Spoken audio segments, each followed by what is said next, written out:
This is the Pilot Point Bearcat pregame show, brought to you by Homeland Roofing on pilotpointbearcats.com. And now, here's your host, Ryan Menard, with John Little and Chris Nordman.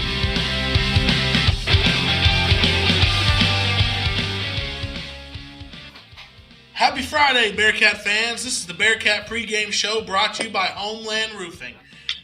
Thanks to the guys over there for sponsoring this year. I have John and Nordy with me as usual. Guys, it's nice to be 1-0. Absolutely. Beats 0-1. Next step's 2-0 now. That'd be a winning streak. Is it a streak for 2 games, or has it got to be 3 games in a row to get a streak? Nah, 2's a streak. Well, John said it. You heard it here first. 2's a streak. Breaking sports news. Breaking sports news. See the ESPN sounds in the background. Hey. None of that. Well, we're going to start this week's show, dive into the district a little bit. We're not going to break it down like the old District 4 3A show done by Professor Diggs every week. But you're going to go around and list out the scores and see who jumps out with us. So District 4 3A went 5-2 in the opening week. The wins were by Whitesboro over Crum, 41-16. Paradise over Lindsay, 36-7. Ponder over Valley View, 64-14. And Boyd over Blue Ridge, 45-26. And then you had the Bearcats beating Callisburg, 28-13. And now we go to the losses. Both of these are surprising. One of them is downright shocking, kind of. The surprising one, Peaster lost to Toller, 29-15. We thought that this would be the year for Peaster. Like, they made the play, snuck into the playoffs last year. This would be a year we thought they were really going to take a step forward, and they start off 0-1. And then Brock loses to Texarkana Pleasant Grove, 28-7. John, you were telling me about them. They're a bit bigger, and they compete in 4A Division II. So tell me more about that. What do you think about that game? Yeah, not really a shocker to me. I think time will tell, but Brock has a gauntlet of a pre-district schedule here. They got Texarkana, Pleasant Grove, which I think I told you they were in the state championship game a couple years ago. I think they won it. It was like 2019, I believe. And then they're at Wichita Falls Hershey, who was 12-2, and they're a 4A school. They're 11-point dogs this week.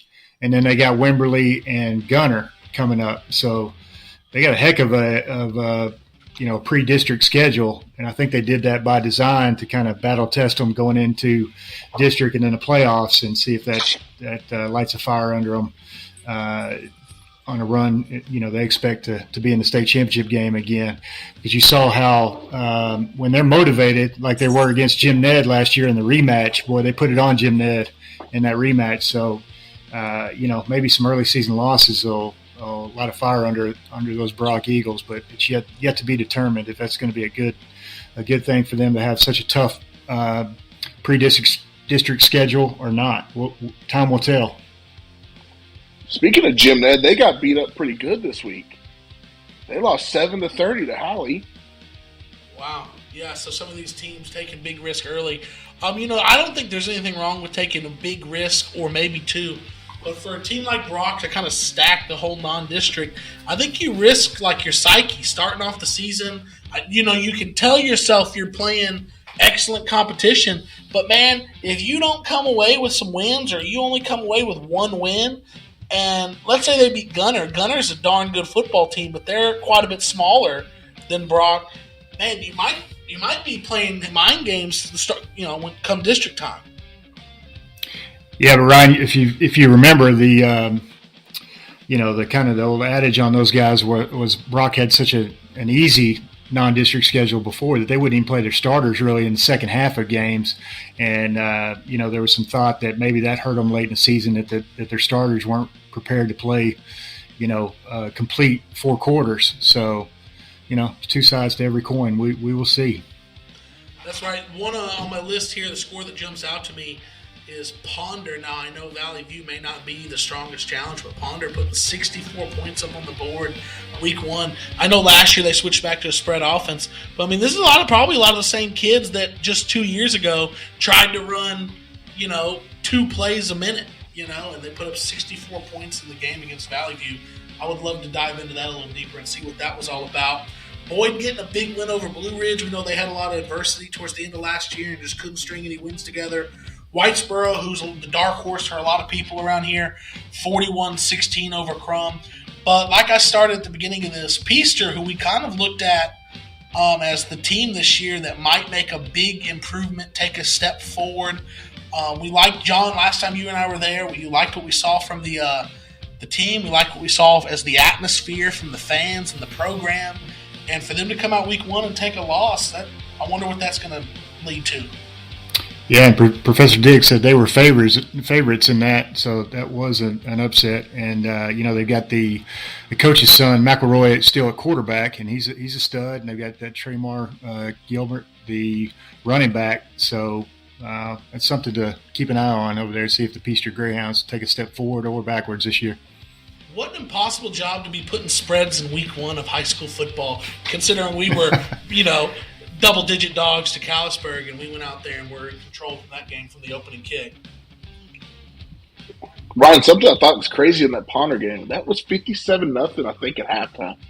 You don't just stumble on across 57 points. That's an excellent point. And a half. Rarely do you get that in a full game, but just come across that in a half, that's insane. Yeah, that's a great point. 64 points. You don't stumble into 64 points in a game either, but, anything can happen over the course of 4 quarters. Snowball starts rolling up. But yeah, you're right. 50-plus points and a half. You don't just luck into that. That's they've got an offense that we're going to have to look at come that time. My senior year, we only scored 59 points, the most all year. We had a kicker we brought in to try to get to 60, but that guy missed it. He's on this podcast with us here. Ryan Menard booted in a little right. Still got the 50 burgers, so Caleb Marsh should be happy with that. This whole section will be edited out.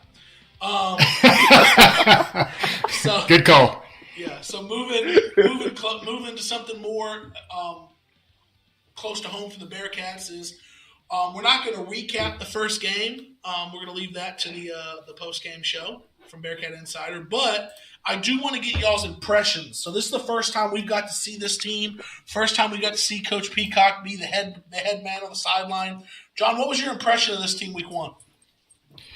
Well, Ryan, I think the coaching staff did a great job of having the Bearcats ready to play on Friday night, and they came out. It looked like more inspired than Callisburg, and determined to get Coach Peacock is the first win as a head coach for him. So we jumped all over them 21-0 by half, and it was a really good first half on both sides of the ball for our Bearcats. And Callisburg really couldn't get anything going offensively in the first half. So let's give credit to the new look Bo Blake Burris Bearcat defense. They shut them down in that first half, and Callisburg, they were fumbling the ball. They were, maybe it's just first game jitters. They didn't have their cadence right. I don't know what was going on with them. But, then Callisburg came out, made some nice adjustments in the second half, and it was obvious that they saw something with that seam route that they kept going to with the inside receiver on the twin side. They kept having success with that. And then, ultimately the Bearcats needed a long scoring drive to eat up some clock and put the nail in the coffin, and they decided to go with the steady diet of Colin Lynch, and he was up to the task, man. Credit to him for finding the end zone there on that last drive and really salting the thing away. Yeah, I agree. Chris, what do you got?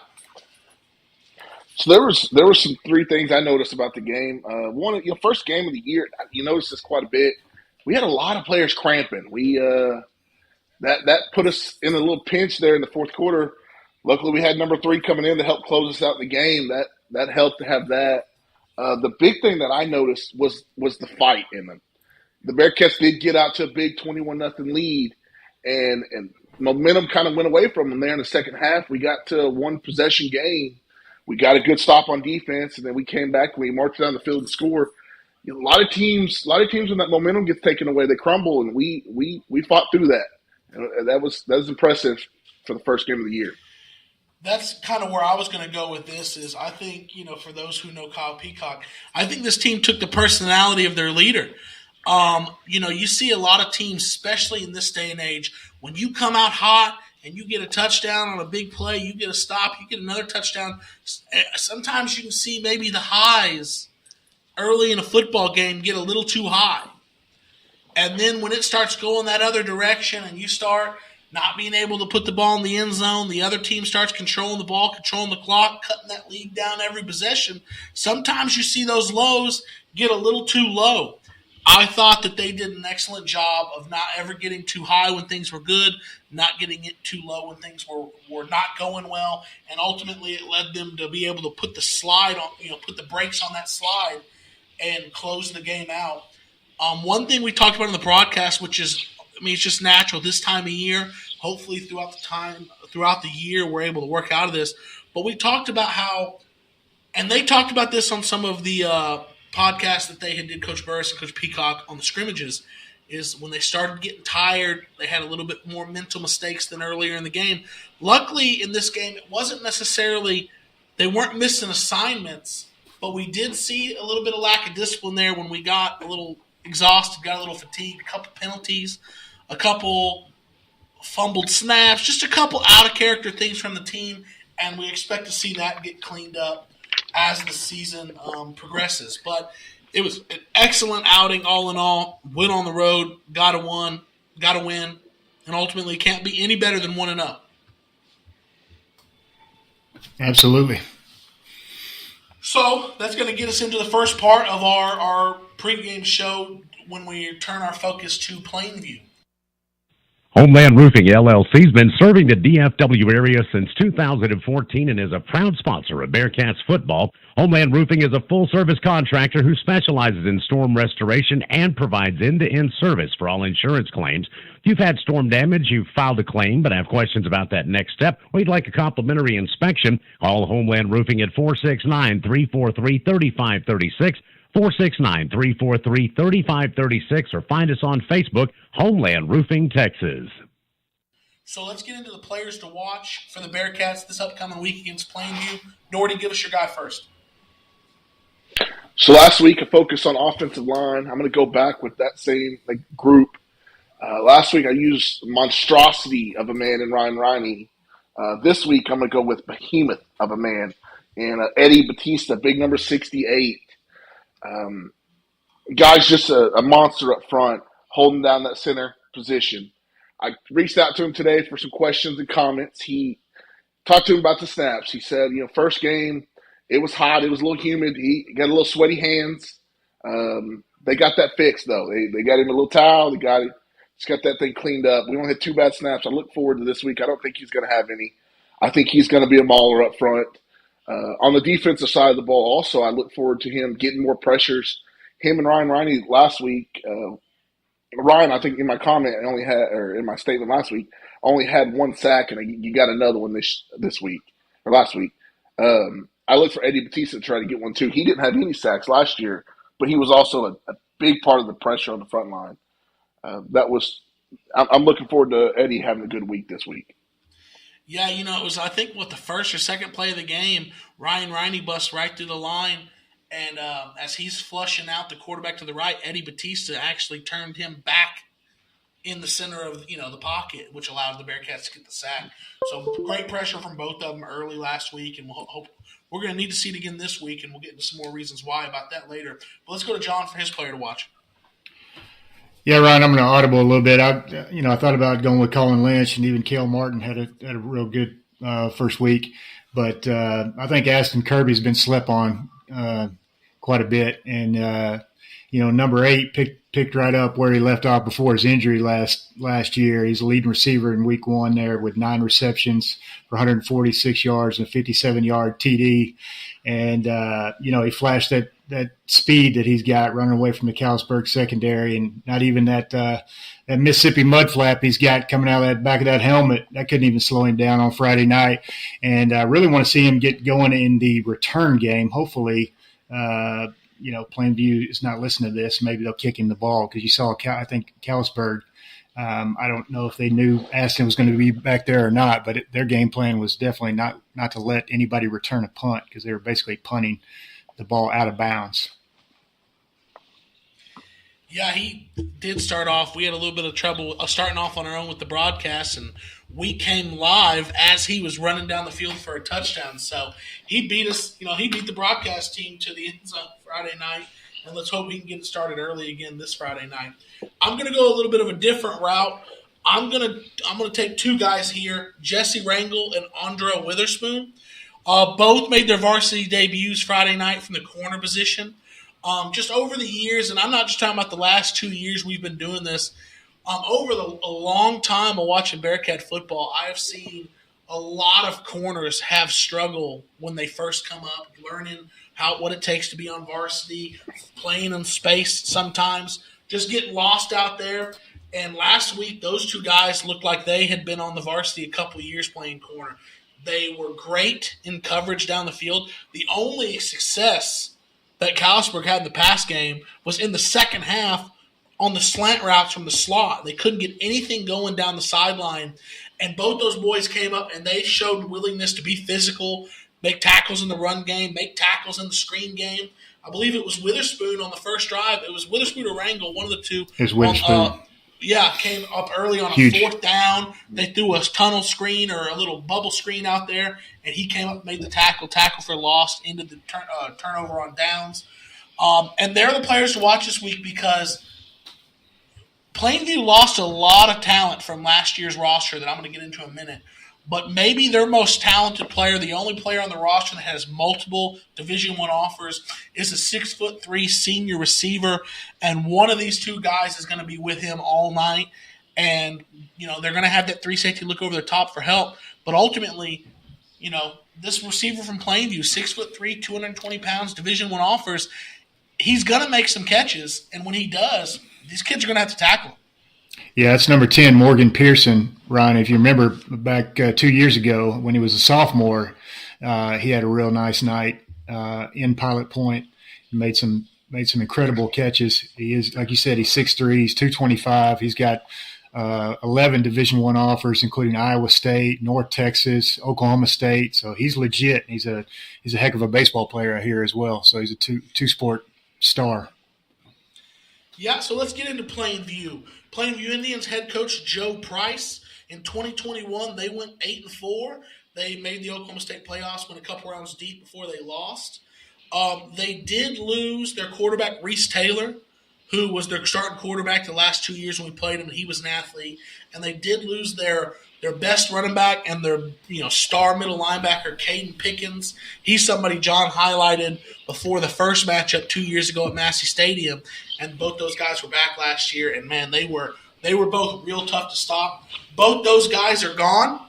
But, like I said, the ultimate playmaker is still there on the sideline. He missed last year's game against the Bearcats, but 2 years ago he did have some explosive plays, including, if you remember, John, right before halftime, they threw him a ball down the sideline, caught us sleeping a little, and I believe I remember right, we pushed him out of bounds at like the 2 or 3 yard line with no time left on the clock in the first half.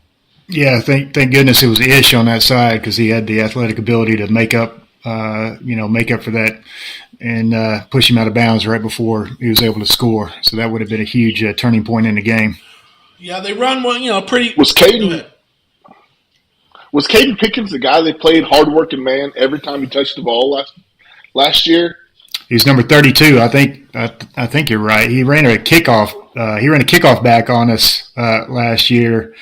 Nordy, and he was my favorite Oklahoma high school football player last year. Although I don't have a lot he doesn't have a lot of competition in that for me. But I did see where he had 222 tackles last season, like 900 yards rushing, and he's playing at East Central Oklahoma this year.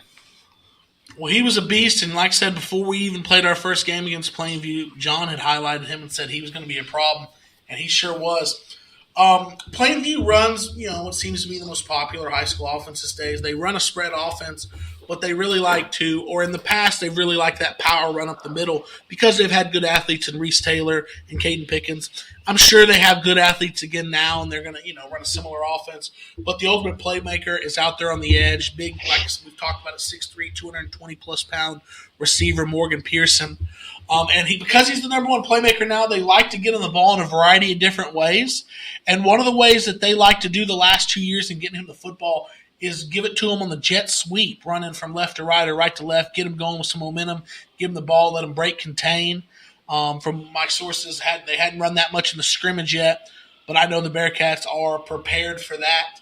So that's a little bit about Plainview. They did not have a game last week. Oklahoma high school football will start this week, so this will be their first game of the season. But that's what I have on just generic. Oh, wait, well, their defense. They run a generic 4-3, 4 down linemen, 3 linebackers, 4 members of the secondary. So that's the defense. I don't remember them being much of a blitzing team. Kind of like to play their base defense and make you earn what you get.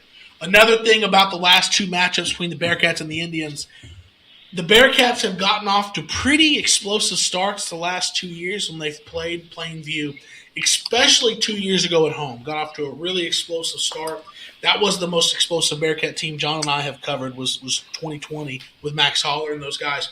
But, boy, it seemed like at the end the Bearcats were just holding on for dear life, waiting for the clock to run out to get away with that victory.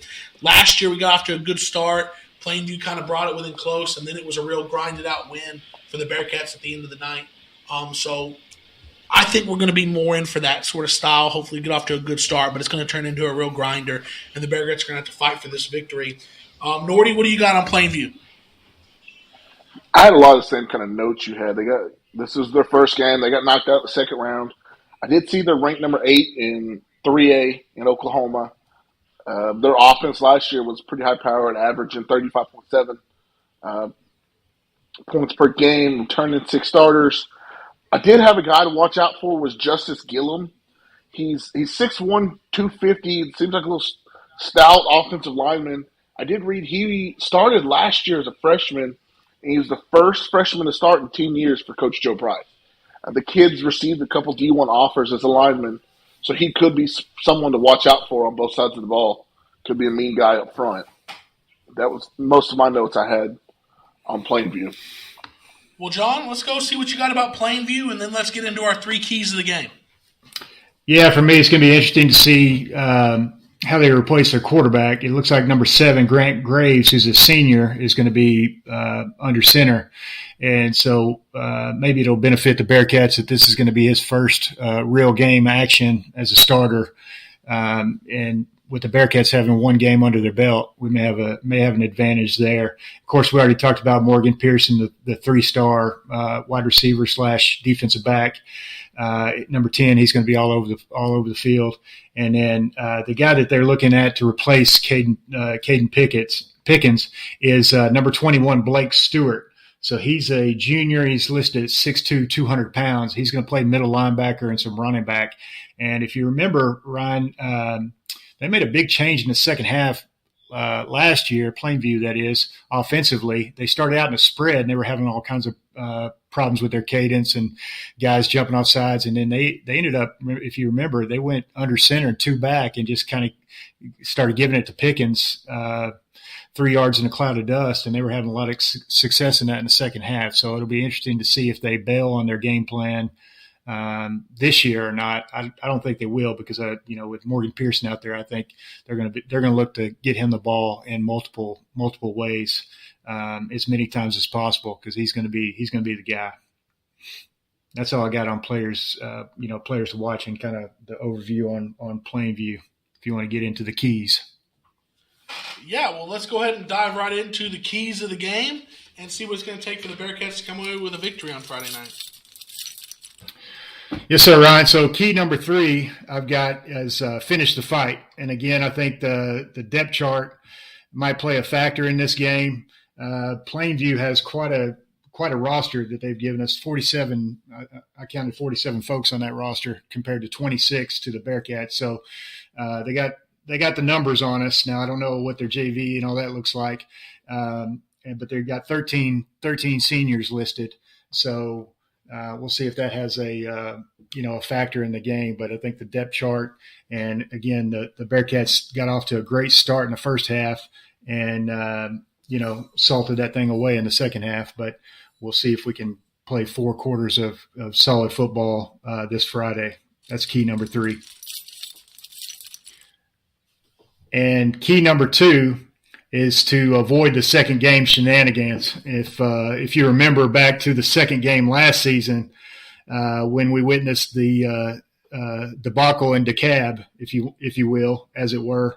Unfortunately, the officials probably played a bigger role in that game than our Bearcats would have liked for them to have played. But the point is, we got to avoid a similar letdown in our performance, coming off of what some could say was a little bit of an emotional win, number 1 for Coach Peacock, and I know the boys were pressing to get that win for him.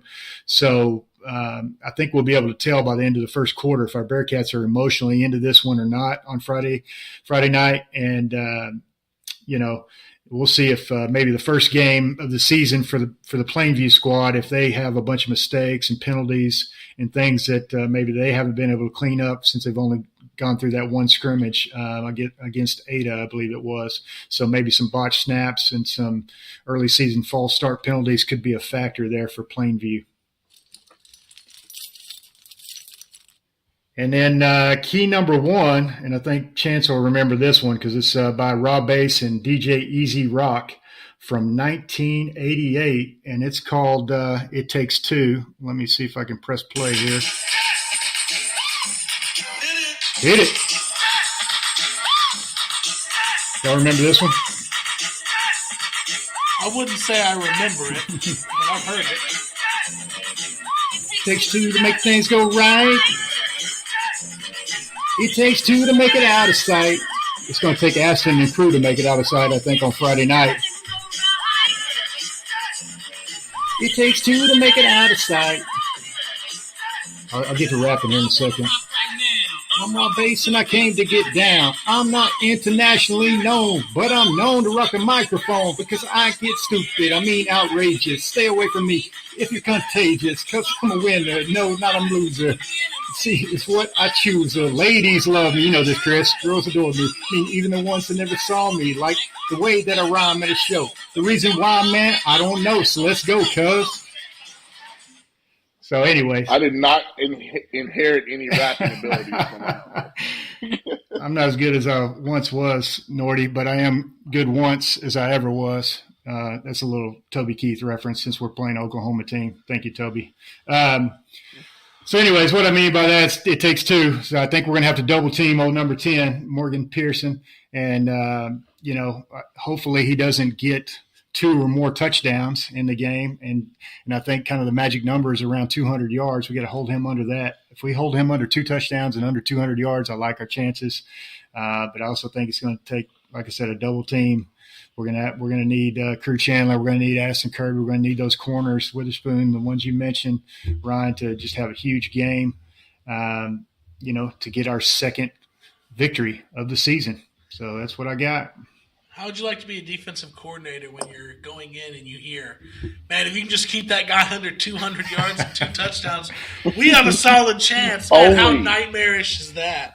Well, man, we put only 200 yards. I remember we played a wide receiver that went to Oklahoma State from Bishop Dunn, and that guy had 300 all-purpose yards on us, and we still beat him 21-13.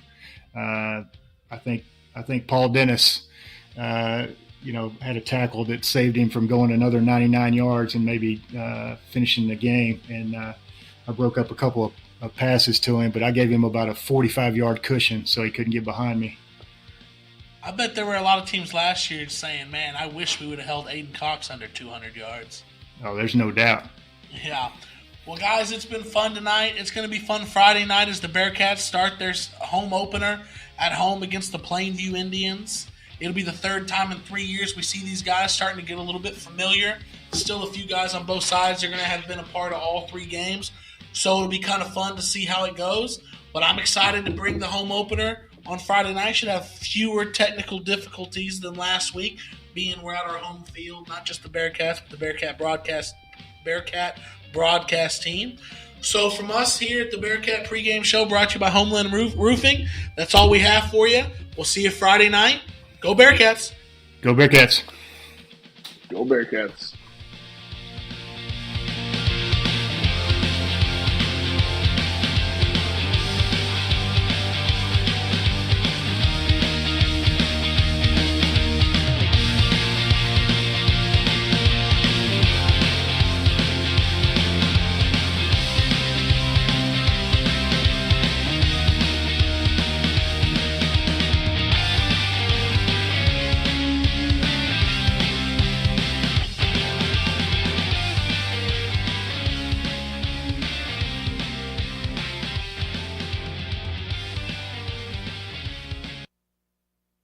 Advanced Care Veterinary Hospital, Pilot Point, has been caring for animals around the Pilot Point area for the past 30 years. Large and small pets can expect a quality experience unmatched by other clinics. Advanced Care Veterinary Hospital of Pilot Point offers all the services you'd expect from your veterinarian. They provide preventative care, which includes vaccinations, flea, tick, and heartworm prevention. They also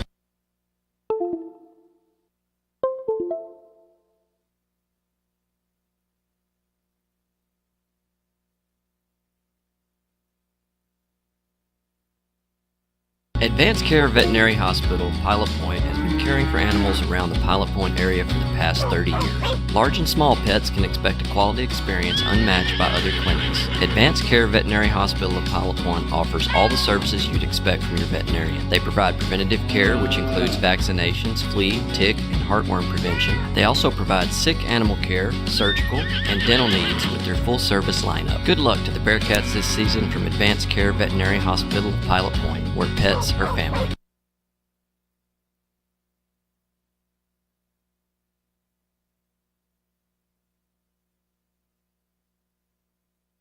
For the best Mexican food experience, visit Uncle Beto's Mexican Restaurant on the corner of Liberty Street and Highway 377 in Pilot Point. Uncle Beto's offers the freshest and most authentic flavors that you can only find in the best Mexican cuisine. Dine in, or if you prefer curbside service, call Uncle Beto's at 940-686-0143 and order your food to go. Be sure to make Uncle Beto's a part of your game night routine either before the game or up until 10 p.m. on game night. Located in Pilot Point, Texas, the Chandler family has been making custom cabinets for over 40 years. As a team, Chandler Cabinets is committed to designing and building the perfect cabinets for you. They will make the process comfortable and stress-free by personally guaranteeing a superior product built on the standard of superior craftsmanship and immaculate customer satisfaction. From concept to completion, perfect form and function. Chandler Cabinets is an award-winning company with a reputation for consistent innovation at the highest level of design. You can find more information on Chandler Cabinets at chandlercabinets.net or on their Facebook page, Chandler Cabinets.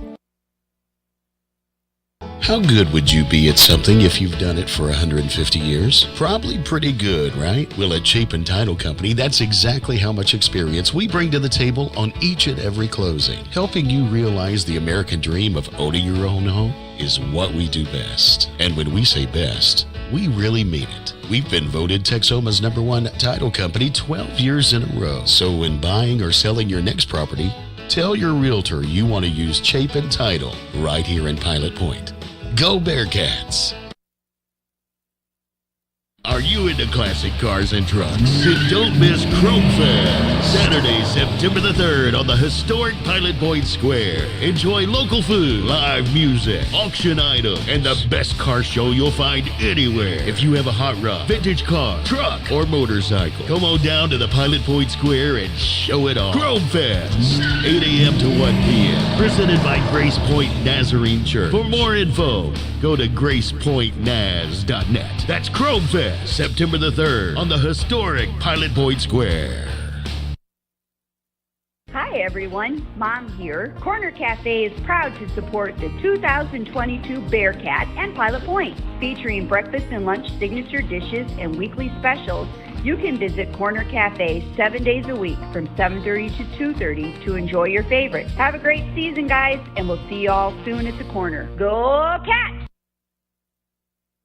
Are you looking to build that dream home or barn-dough? CS Designs offers a complete range of design services. CS Designs products range from general drawing services to commercial and residential blueprints, as well as 3D renderings and virtual reality walkthroughs. Let Cole Stewart and the CS Design team design you a beautiful progressive home or building that translates your ideas into an outstanding reality. Visit their website at csdesignstx.com or give them a call at 940-365-4048.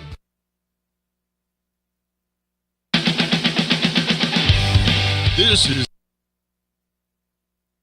The views and opinions expressed by Ryan Menard and John Little are those of the broadcaster and do not necessarily reflect the official policy or position of Pilot Point Independent School District or PilotPointBearcats.com. Any content or comments provided by our broadcast team is their opinion and is not intended to malign any religion, ethnic group, club, organization, company, individual, anyone, or anything. This broadcast of Pilot Point football may not be retransmitted, reproduced, rebroadcast, or otherwise distributed or used in any other form without the expressed written consent of PilotPointBearcats.com.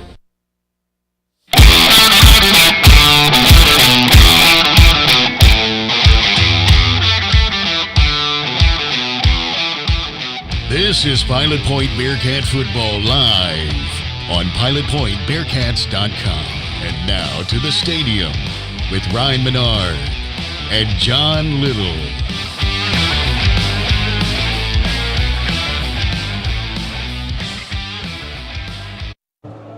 We are live. Good evening, Bearcat fans. This is Pilot Point Bearcat football on PilotPointBearcats.com. Tonight, we're at Massey Stadium preparing for the home opener of the 2022 Bearcat season. I'm Ryan Menard, and I'm joined as always by Mr. 29, the Minister of 90s Bearcat football, John Little. John, it's another home opener at Massey Stadium. The Bearcats started off the season with a win last week on the road in Callisburg. How do the Bearcats carry that momentum into this week against a tough football team from north of the Red River in Plainview? Well, Big 5-0, it's good to be back home and in the friendly confines here with you at Massey Stadium. I think that our Bearcat coaching staff, kind of stays with the same opening script as they had last week. They look like they installed and executed a perfect game plan in that first half. So I'm hoping that this one-game experience that the Bearcats already have in the bank pays dividends for our Bearcats, as it's the first real game of the season for our opponent, these Plainview Indians. Absolutely. So this will be our first look at this new defense against a team that has a true Division I caliber playmaker in Morgan Pearson. We saw how Callisburg adjusted to schematically what we did last week. What adjustments might we see this week from the Bearcats defense? Yeah, of course, number 10, Morgan Pearson, he wasn't dressed out against us last season, but we saw him in pregame. He looks ready to go tonight, and I think our coaches will certainly be aware of where he lines up at all times, offensively and defensively. But I think with the multiple quality receiving options that we've got with Crew Chandler and Puga and Aston Kirby, I think that number 10 can't be all over the field. He can't cover everybody. But he's gonna be an impactful player in this game for sure. But what I like is that I think we've got a distinct quarterback advantage over Plainview tonight, as Wyatt Smith is in his second year as a starter. We saw him last week. It looks like he's got even better arm strength than he had last year, and he's a good decision maker and a good leader. And Plainview's going to rely on Grant Graves, number 7, as a first-year starter, taking over for Reese Taylor, who was a 2-year starter for these guys, who went on, and I believe he signed with OU as an athlete. So look for our advantage over Plainview at the quarterback position. So our first look at the Plainview Indians. The Indians are coached by head coach Joe Price. This is the season opener for the Indians, but they're coming off an 8-4 campaign last year. Tonight they'll be touting the quarterback making his varsity debut as QB1. And he'll have a new running mate next to him at running back. But 6'3" wide receiver Morgan Pearson is back for his senior campaign, and he'll be looking for a monster season where he can add to his already 11 Division I offers. Plainview runs a spread offense, but they still like to run a power run game between the tackles. They will mix in that jet sweep from left to right or right to left, depending on the hash marks. They are a 4-3 defense, and traditionally against the Bearcats the last couple of seasons when we played them, they hadn't blitzed too heavy. So more like to play out of their base defense and rely on matchups. Now we talked a little bit about the teams. Let's take a look at the players. So let's do players to watch. Yeah, players to watch. Ryan, for Plainview, I touched on a little bit there. Number 7 is Grant Graves, their quarterback. He's a senior. He's listed as 6 foot. Saw him throw in pregame, and he was tossing it 50 yards with ease. So he's got a good arm, but we'll see if his first game jitters play a factor at all. And then defensively and at running back, we're going to see a lot of number 21, Blake Stewart. He's 6'2", 200 pounds. He's the guy that we talked about is going to fill those shoes of that Caden Pickens, he graduated, so he left a big hole there. So Blake Stewart's going to look to fill that. He's going to be all over the place defensively at the middle linebacker position. He's number 21. And then, of course, Morgan Pearson, the baseball, football star, 3-star recruit with 11 offers, as you mentioned. It's Iowa State, Oklahoma State. There's some big-time schools that have offered this guy to play football, and supposedly he's going to get drafted in baseball draft if he hasn't already. I don't recall that he got drafted yet. He's 6'3", 225. He's a playmaker, so we got to watch out for number 10, Morgan Pearson. And of course, for our Bearcats, number 3, Colin Lynch, filled in nicely at running back there at the end of the game. Had a real nice closing drive against Callisburg, and he's going to play some defensive back as well. So Colin Lynch, a senior, was off to a good start senior season, number 3. You got to look for him. Then Aston Kirby, number 8, he was our leading receiver, had over 100 yards last week. Had a real nice, I think it was 57-yard touchdown scamper on that first drive to get us started. Came up and laid the lumber a few times defensively as well. He can hit you. He's surprising.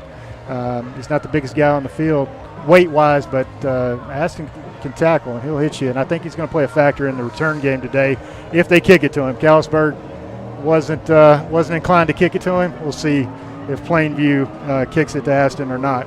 And then, of course, Wyatt Smith, the top gun, number 5, our senior quarterback. He's listed at 5'10", 191. Like I said, looks like his arm strength has improved since last year. His decision-making was excellent in game 1. I only remember one decision where he checked down to his last option and didn't see a linebacker, kind of missed a throw, but there was only one instance of that the entire game. And he's a good, strong, solid senior leader under center for our Bearcats, so I think we've got an advantage there. Those are the players to watch, Ryan. Yeah, it makes me nervous. It's 2 years ago on this field we saw the Plainview Indians for the first time. We saw Morgan Pearson as a sophomore in his first game of his sophomore campaign. And one thing I remember I see a lot of out of sophomores is kind of some inconsistent effort. He really flashed in the pan a time or two throughout that game, but really he lacked a consistent effort from beginning to end. Really left us kind of lingering, like not really, I don't really see what's all the hype about, but didn't get to see him last year as a junior. But now as a senior, looking at him down there on the field, if he's going to put together a 4 quarters of consistent effort, the Bearcat defense is going to have to pull every string to slow him down and make this one a fight for him, because he is a big play waiting to happen if we don't get him corralled. So let's get a check of the weather and then talk about the look each team is sporting. Yeah, Ryan, currently we're at 85 degrees Fahrenheit, although the real feel has it at 92 degrees. There's no real wind to speak of. We've got extreme humidity at 69%. So I feel it. Absolutely. So cramping could be a factor, especially in the second half of this ball game. And we mentioned it in the Homeland Roofing pregame show that they've got a lot more bodies listed on their roster. I don't know about game experience and all that, but they have 40 some odd kids out here at least, and our Bearcats we only have 24, 25, 26 kids on the roster. So we'll see if the cramping and the humidity plays a factor in the second half or not. Yeah, I mean, the humidity is going to take a lot of fluids out of them. Let's get to the look each team is sporting. Yeah, absolutely. So Plainview is rocking black helmets tonight with their red numbers on the right side of the helmet, and they've got their P logo with the dream catcher on the left side. They're in white jerseys and pants with red logos accented in black. Our Bearcats are rocking the same white helmets again, the sweet-looking AU designs with Bearcats written on the right side and black accented by orange, and the black state of Texas with the interlocking P's embedded into the great state on the left side of the helmet. The great-looking helmet that we got. And our Bearcats are also rocking all orange jerseys and pants with white numbers accented in black. Yep, so we're getting set up for the coin toss here. Your captains for the Bearcats, number 70, Ryan Riney, number 24, Cale Martin, and number 3, Colin Lynch. And on the other side of the field for the Plainview Indians, you have number 11, Braxton Reynolds, number 10, Morgan Pearson, number 7, Grant Graves, and what appears to be number 29, Matt Hanna, as your captains for the Indians. So we're going to go to break while we do the coin flip. We'll tell you who won the coin flip when we come back and get ready for the national anthem in this Bearcat football game.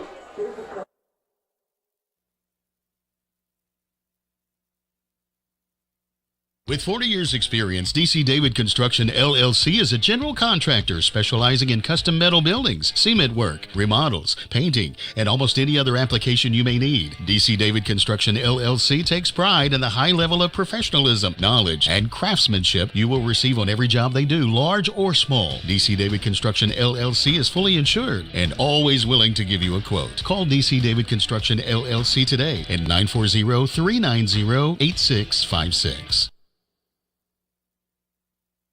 Established in 2004, Ernesto's Fine Mexican Food has continued preserving its original home-style cooking and hospitable touch. Ernesto's family has roots in Mexico as well as Texas ties. Relying on those roots, Ernesto created his unique menu. Offering a variety of Tex-Mex favorites as well as Mexican specialties, Ernesto's won't let you down. So join them for home cooking, or as they say, Comida Cesar, in family-style service. Located at 10279 Farm Market 455 East, Suite 100, or at the corner of 455 and Highway 377 in Pilot Point. They look forward to seeing you, and go Bearcats.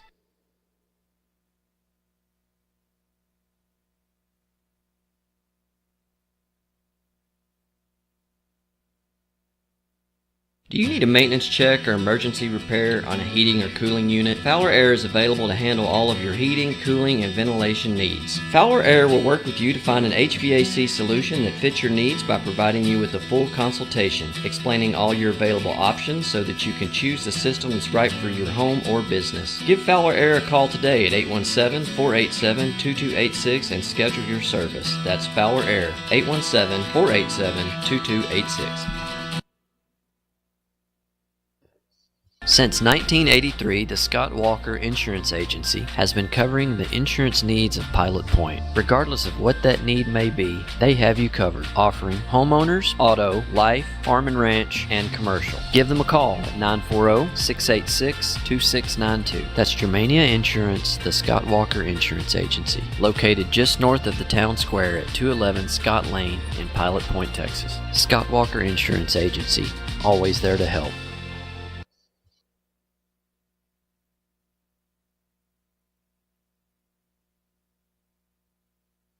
Since 1958, Goki Pools has been a leader in family backyard living, specializing in new pool construction, repair, renovation, and weekly service, with a fully stocked retail store, exclusive Sundance Spa dealership, and now, complete outdoor living spaces. At Goki Pools, we are honored once again to have been voted Best of Denton. And with our highly trained personnel, we are large enough to help you with whatever swimming pool needs you may have, yet small enough to still be your hometown favorite. Goki Pools, locally owned and operated for over 60 years.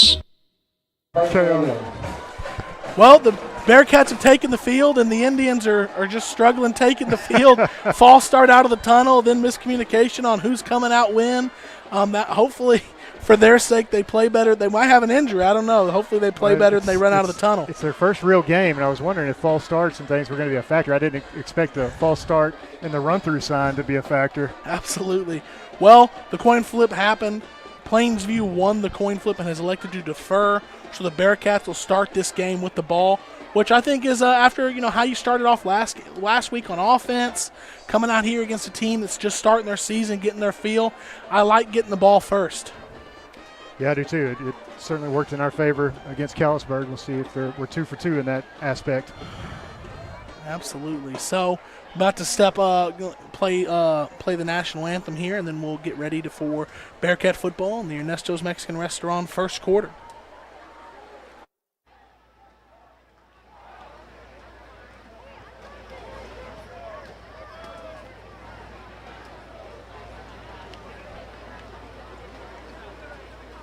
We're going to ask you now please stand for our invocation, followed by our national anthem by the Pilot Point Bearcat Marching Band.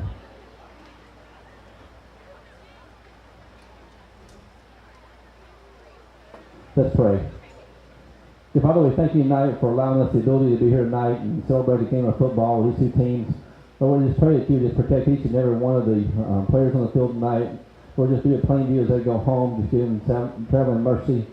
Lord, we thank you for loving us and protecting us, and we thank you so much this week, dear God, for the rain you provided for us. We love you and thank you for taking care of us. We now pray. Amen.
Great job by the Bearcat band there.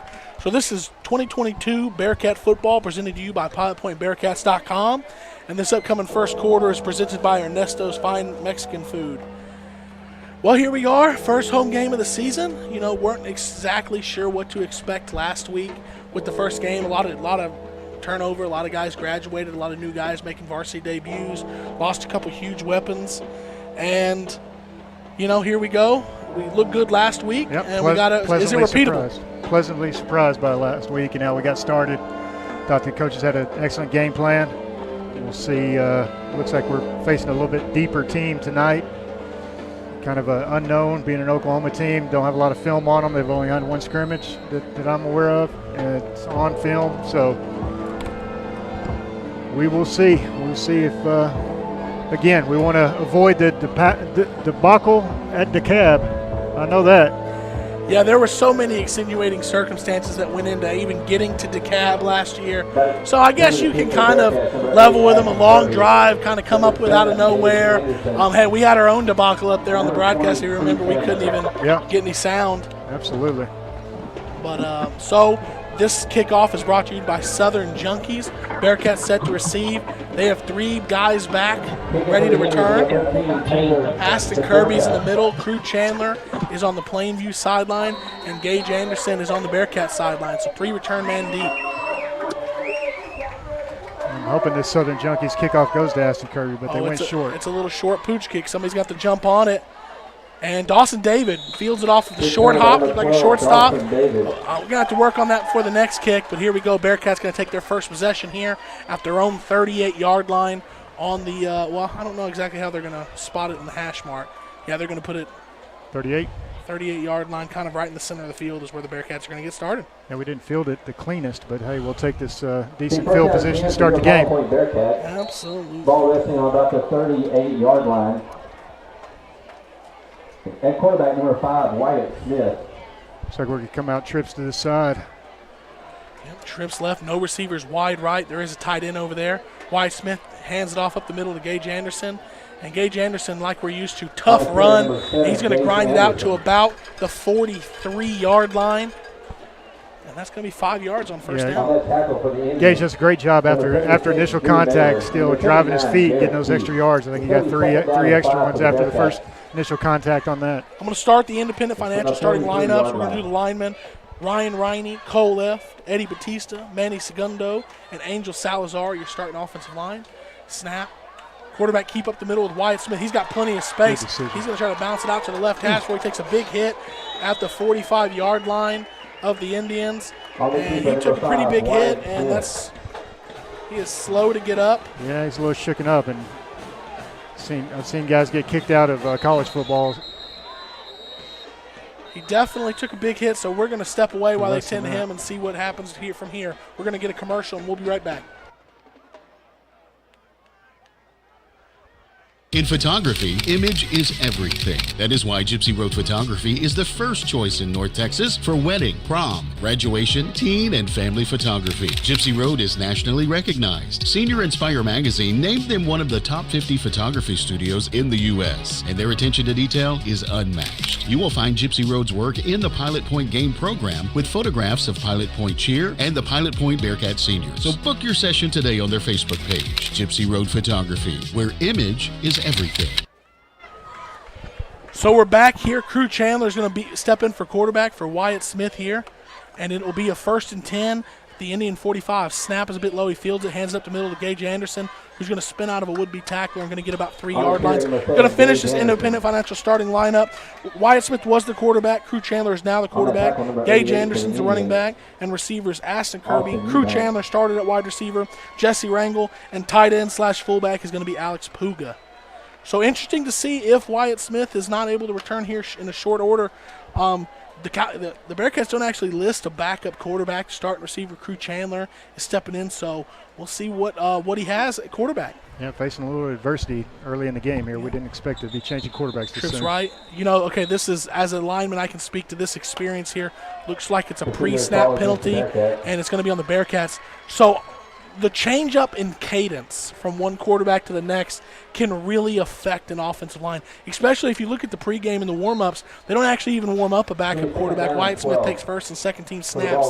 So that being the case, this is a cadence that these linemen don't hear much, if ever. And, we tried to run some Wildcat my senior year, and Jarman Johnson, let him take the snap. And we had the hardest time just adjusting to his cadence. So we'll see how that affects the Bearcats. But that's going to back him up to a 2nd and 12 here. It's going to be a quarterback sweep right. There's some room there. He's going to bounce it to the 40, gets outside, picks up a block before he's tackled at about the 38-yard line of the Indians. So it's going to set up a 2nd and 2, or a 3rd and 2 here for the Bearcats. Yeah, we'll see if Plainview adjust with Wyatt being out and start overplaying the run or not. But so far, that was a nice little running lane right there for Crew Chandler, and he did a good job bouncing that thing to the outside and almost got the first down. Making some switches here in the not exactly sure what's going on. Timeout. We're getting a little confusion here when you change quarterbacks. Like, so we're going to get a timeout, an uppercut granted timeout, and we'll be back right after this.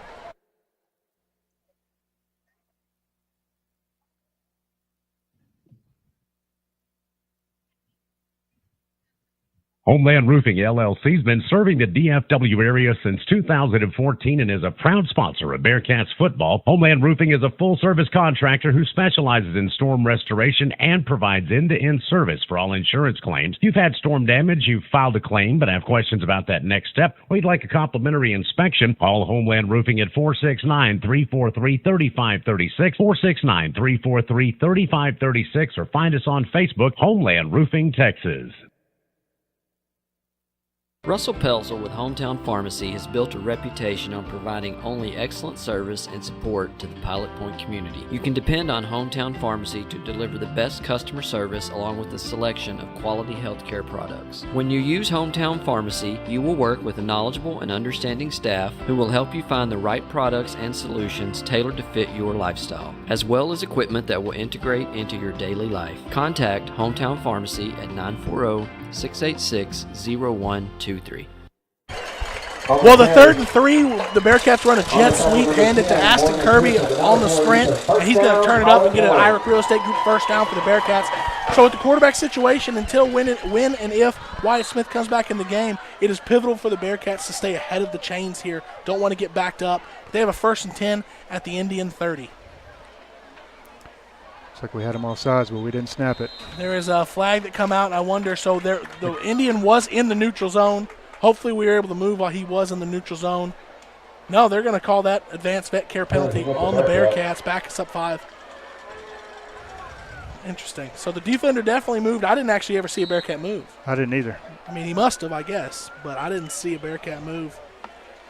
So I just said it's pivotal to stay ahead of the chains. And unless it was this wide receiver, I just saw it on the feed. And unless it was number 1 down here, it's the only guy I couldn't see. 1st and 15 at the Indian 35-yard line. It's going to be a quarterback sweep out right, getting some blocking. Gage Anderson seals the edge, and Crew Chandler's going to get out to the Indian 25-yard line. This is just going to turn into a power run game for the Bearcats the way it looks, and I like it. This quarterback power with the lead running back with the wide receiver, with Gage Anderson. Looks like we've got an advantage on getting to the edge. Hasn't been an issue so far for our Bearcats. Let's get active in the Sunset Pools of North Texas subscriber chat. So Caleb Marsh mentioned something pregame. I said that he got a shout out on the Homeland Roofing pregame show this week, talking about 50 burgers. That's right. So he's loves him a 50 burger. Yeah, let's get lively up in there. When Bearcats have about 2nd and 5 here. Snap, and it's going to be handoff. Anderson's not going to be able to avoid the first tackle. That's going to be a tackle for a loss of 1. Tackled at the 26-yard line of the Indians. Going to set up about a 3rd and 6 here. Yeah, it's one of those rare times that Gage gets tackled by the first defender. He tried to stick his right foot in the turf and make a cutback. Just nothing doing on that play. Well, the Bearcats have a little third and medium here in Indian territory. The 48 is about the extent of the range for Elias Alejos, and I don't know if early you'd want to make that kick. That's almost a game-winning type situation. Crew Chandler picks up a block from Alex Puga, and he's going to get out to about the 20, which is the line to gain. It's going to be – he may not have got the line to gain, but if not, it's going to be just – inches. 4th and inches here right outside the Point Bank red zone. That's very unlike a lot of the officiating crews we've seen. They like to move the chains, but we're in 4th and short here. 4th and short here. Can't have pre-snap penalty, low snap. Crew Chandler's looking to throw deep. Taking a shot. 1-on-1, and it's going to be intercepted in the end zone.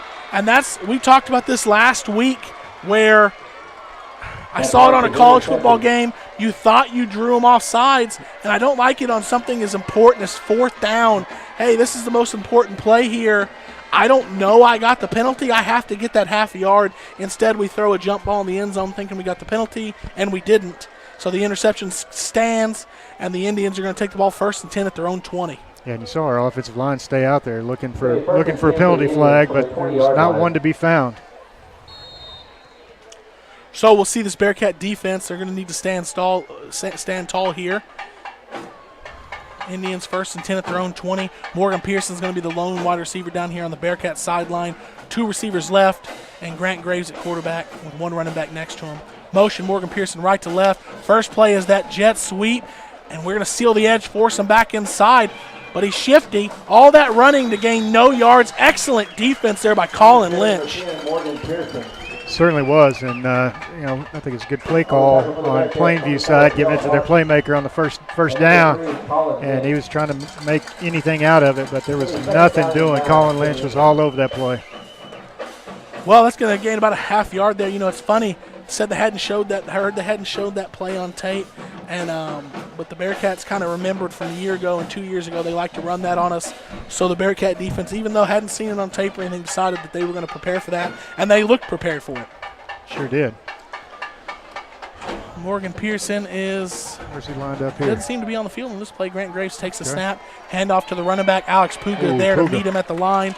And the foot drive from the running back there is going to gain about 1.5 yards, but it's going to set up a 3rd and long on the carry, number 21, Blake Stewart for the Indians there.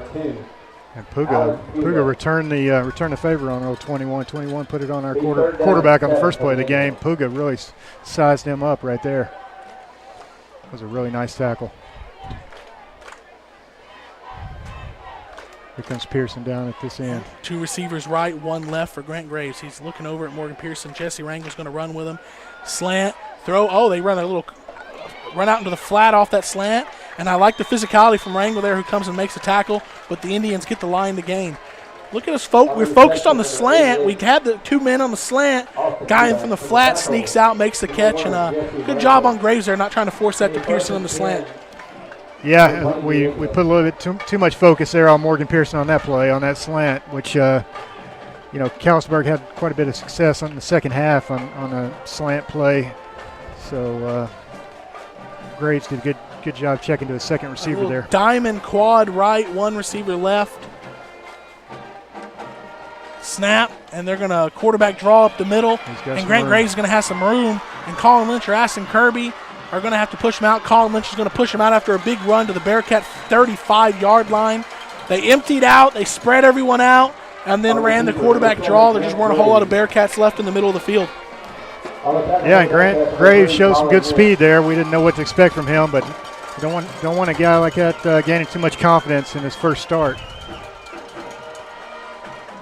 They're going to go trips left, 1 receiver right, running back next to Graves is Stewart. Stewart's going to take the handoff, and he's going to be tackled after about 4 yards, 5 yards up the middle. Ryan Riney, Eddie Batista coming in on the defensive line to sub in here.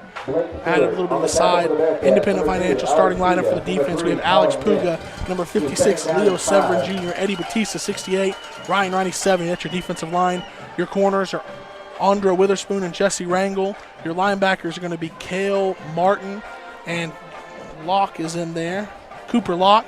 And then safeties, we have Colin Lynch, Aston Kirby, and Crew Chandler. I formation, run up the middle here. Number 21, Stewart's going to get up inside the 15-yard line before he's finally brought down by Witherspoon and Aston Kirby. Another first down for the Indians inside the Point Bank red zone. First and 10 at the Bearcat 11-yard line. Yeah, I was really hoping that Eddie Batista and Ryan Riney getting subbed in there would shore up that defensive line on that play, but the running back got to the second level pretty easily there.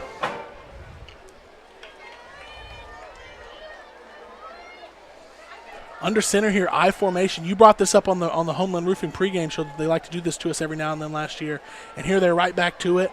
And, oh, man, not filling the hole. Locke set down in the hole, and Stewart did the smart thing by not lowering his shoulder, just trying to run him over, and ends up bouncing it outside, and he's going to get all the way down to another first down to the 2-yard line. I guess the ball was placed just outside the 12, not the 11. So here, first and goal from the 2.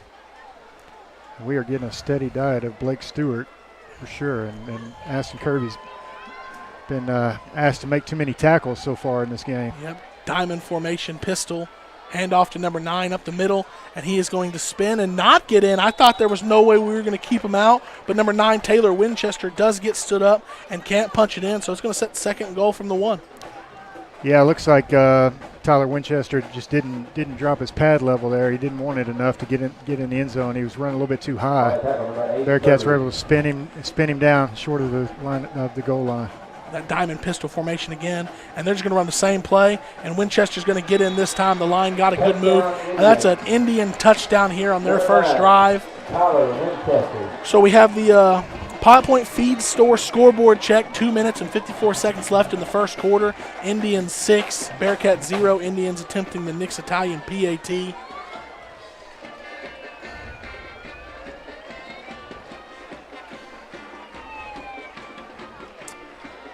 Snap, the hold, the kick is up, and it appears to be through. Indian 7, Bearcat 0. We'll come back for a Southern Junkies kick after this.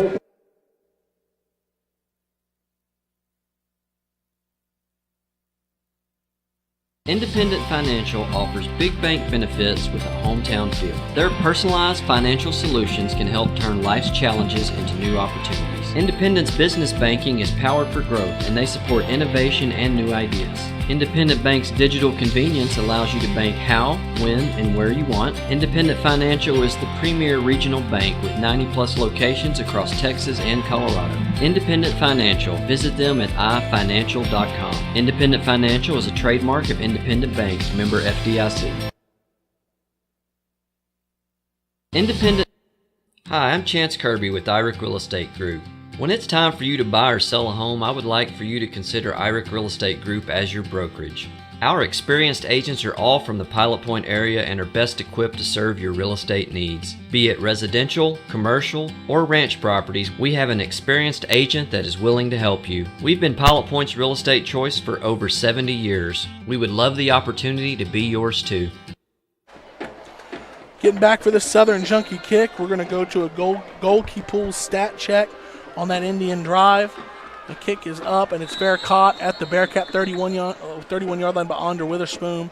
Grant Graves, one completion and 1 attempt for 8 yards. Stewart, 4 carries, 35 yards. Graves, 1 carry, 34 yards.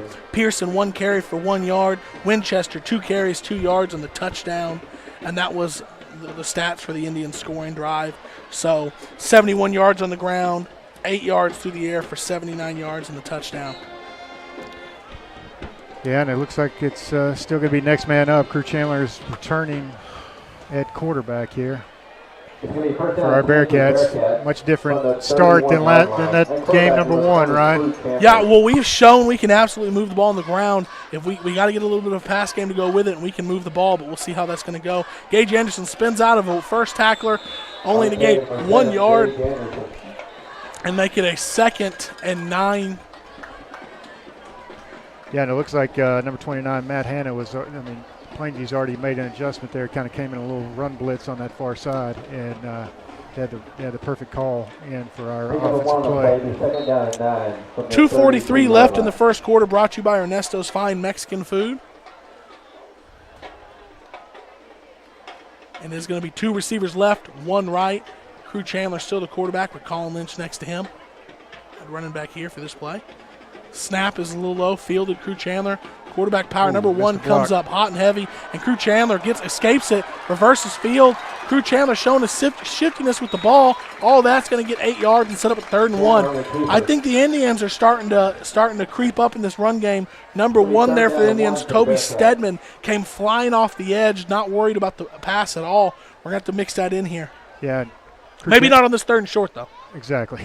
Crew Chandler did a great job of improvising there and making something out of nothing because, like I said, we looked like we missed a block on the slot receiver over here side, and Crew did a good job fighting through an arm tackle and making a cutback and making it 3rd and short. Line to gain is the 41. The Bearcats currently have the ball on their own 40. Snap. And it's going to be a Crew Chandler sweep out to the right. He's going to get a crease, and he's going to get out to midfield, and that's enough for an Irish Real Estate Group first down for Crew Chandler up at the 50-yard line. Let's get a check of our Kanos CrossFit sideline mic down there with Chance just to make sure we're up and rolling here. I'm here, guys. I'm as stunned as everybody else. Yep, so, I don't have much experience watching Crew Chandler throw the football, maybe as much as you. What do you think about Crew Chandler putting the ball in the air? I think if we just gather ourselves, me included, I think we'll be fine. I mean, we're moving the ball.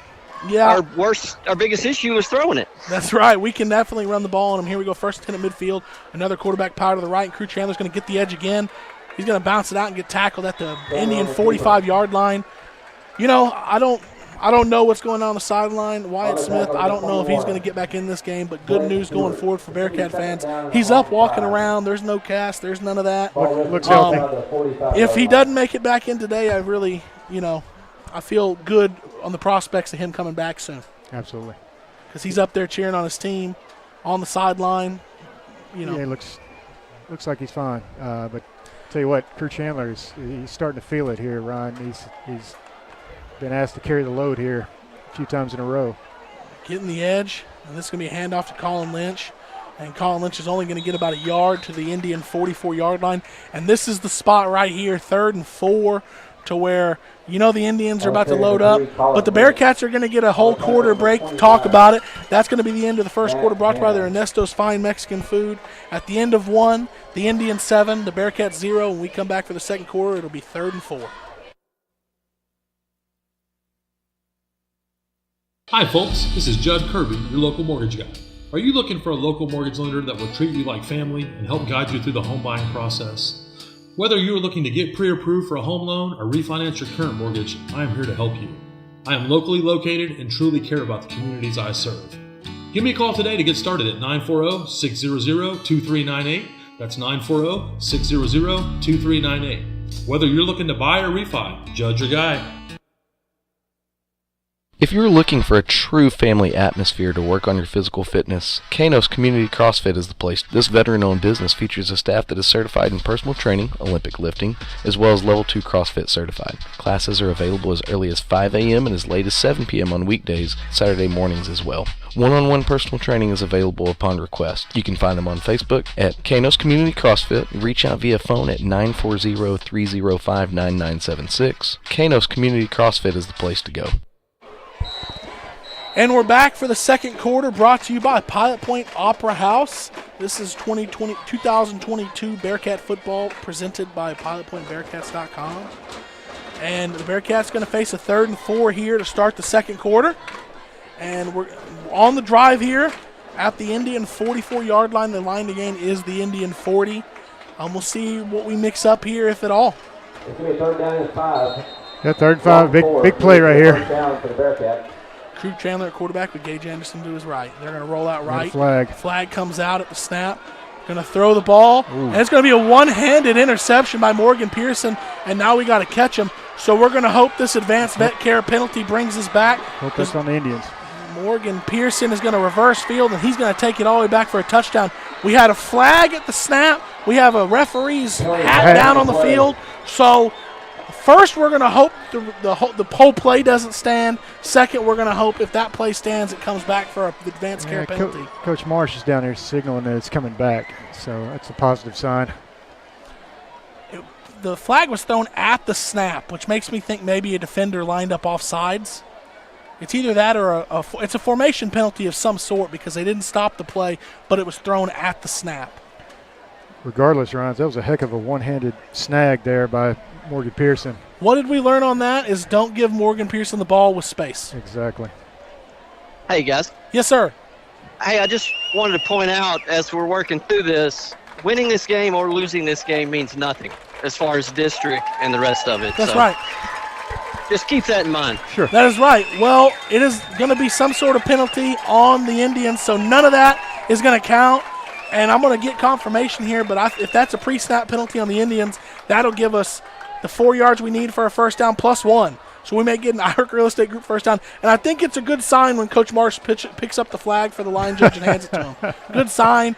And that's going to bail us out. That advanced net care penalty gives the Bearcats an Irish Real Estate Group first down instead of an Indian touchdown the other way. Yeah, Coach Marsh is usually checking that it's complicated box when it comes to the officials, but he's in favor of that call. Absolutely. First and 10 here for the Bearcats at the Indian 39-yard line. Snap. KJ Anderson is going to face immediate pressure. As a lineman, it never really happened to us because, we weren't necessarily ever in this situation with the quarterback change like this. But it's making it real tough on these Bearcat offensive linemen, the fact that these guys are getting the key in on the run, and they're basically jumping the snap here. Yeah, it really puts us at a disadvantage. So we have Crew's first couple of passes have not been successful. So they're starting to creep up. Yeah, traditionally, you have a defensive lineman supposed to be a little quicker than an offensive lineman, so the offensive lineman may be at a bit of a disadvantage speed-wise. But then when they know the count and they're jumping it, really puts you behind the chains there. That was never the case when you were an offensive lineman, right? Not at all. You had the quickness advantage. You don't get a 3,000-yard rusher behind you when you're slow. Or when he's slow. When he's slow, that's right. Pre-snap penalty on the Bearcats there, and it's going to back us up 5, so from a 2nd and 9 to a 2nd and 14. Hey, Ryan, quick district score report brought to you by Corner Cafe. Yes, sir. So Brock actually played last night. They played Wichita Falls Hershey, the Huskies, and that was a crazy game. And Brock lost in overtime, 37-30. Let's see, Paradise is taking care of business against the Munster Hornets, one of my favorite teams. So Paradise is up 21-0 in the second quarter. 2nd and 14, snap. Handed to Dawson David on the jet sweep, and just nowhere to go there with them playing the edges that way. Going to set up a 3rd and real long for the Bearcats. I know the level of competition Brock has stacked their early schedule with, but something about it, them going 0-2, makes me happy. Yeah, I just wonder if it's going to make them tougher later in the season or not. We'll see. They had a chance, and before overtime they scored with less than a minute left. They could have went for 2 and tried to go for the victory. It kind of looked like they were going to, Ryan, but then they rushed on their field goal kicker at the last second, and he just barely put it through to take it to overtime. But I thought they were going to go for the win in regulation. We're going to get an uppercut granite timeout on the Bearcats to talk about this 3rd and long coming up.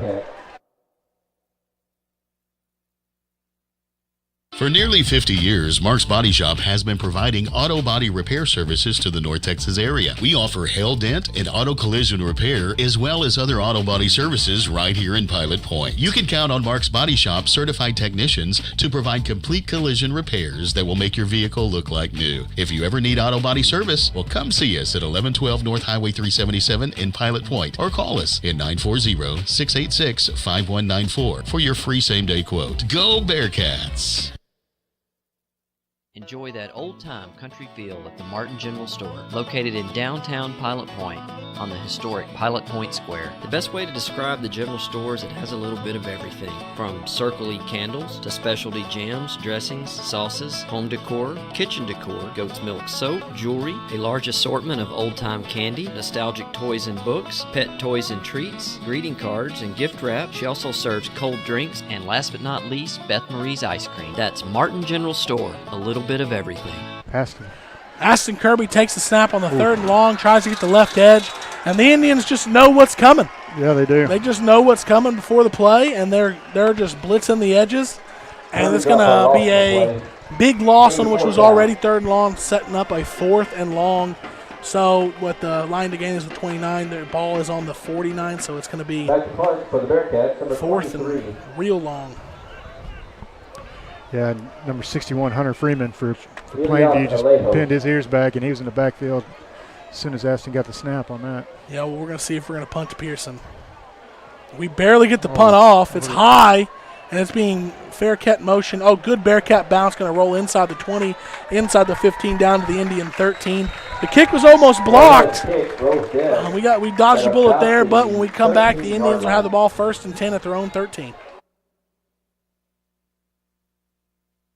Pilot Point Bearcats, this is Chris Todd, one of the pastors at Midway Church on 377, located between Pilot Point and Aubrey. And I just wanted to invite you and your family to come join us at Midway, where you can expect to be welcomed, be encouraged, and to be loved. We meet every Sunday at 9:30 or 11 a.m. and have special services for your kids Wednesdays at 6:30 p.m. We exist to help people live fully for God. And if you want to find out more info on what we're all about, you can always visit midwaychurch.org. Go Bearcats! First play of the Indian drive is a run up the middle, and the Bearcats stand strong, only for about a gain of 1 yard. We're going to do a Pilot Point feed scoreboard check. 9 minutes and counting in the second quarter, brought to you by Pilot Point Opera House. It is Indian 7, Bearcats 0. Bearcats going with it from going through some adversity, losing their quarterback Wyatt Smith on the second play of the game. And they have a backup quarterback who we saw warm up last week, looked real sharp, and apparently he is sick this week. So this is like the double whammy, right? Your one backup quarterback is sick. Your starting quarterback, who hasn't missed any time through all last season and this season, gets hurt on the second play of the game. So we're going to have to go through it here, try to figure some things out on offense. But before we do that, let's try to get our first stop of the night on defense. Snap, drop back to pass for Graves. And he's going to throw it out in the flat again. Swing pass. And we can't make the tackle up first.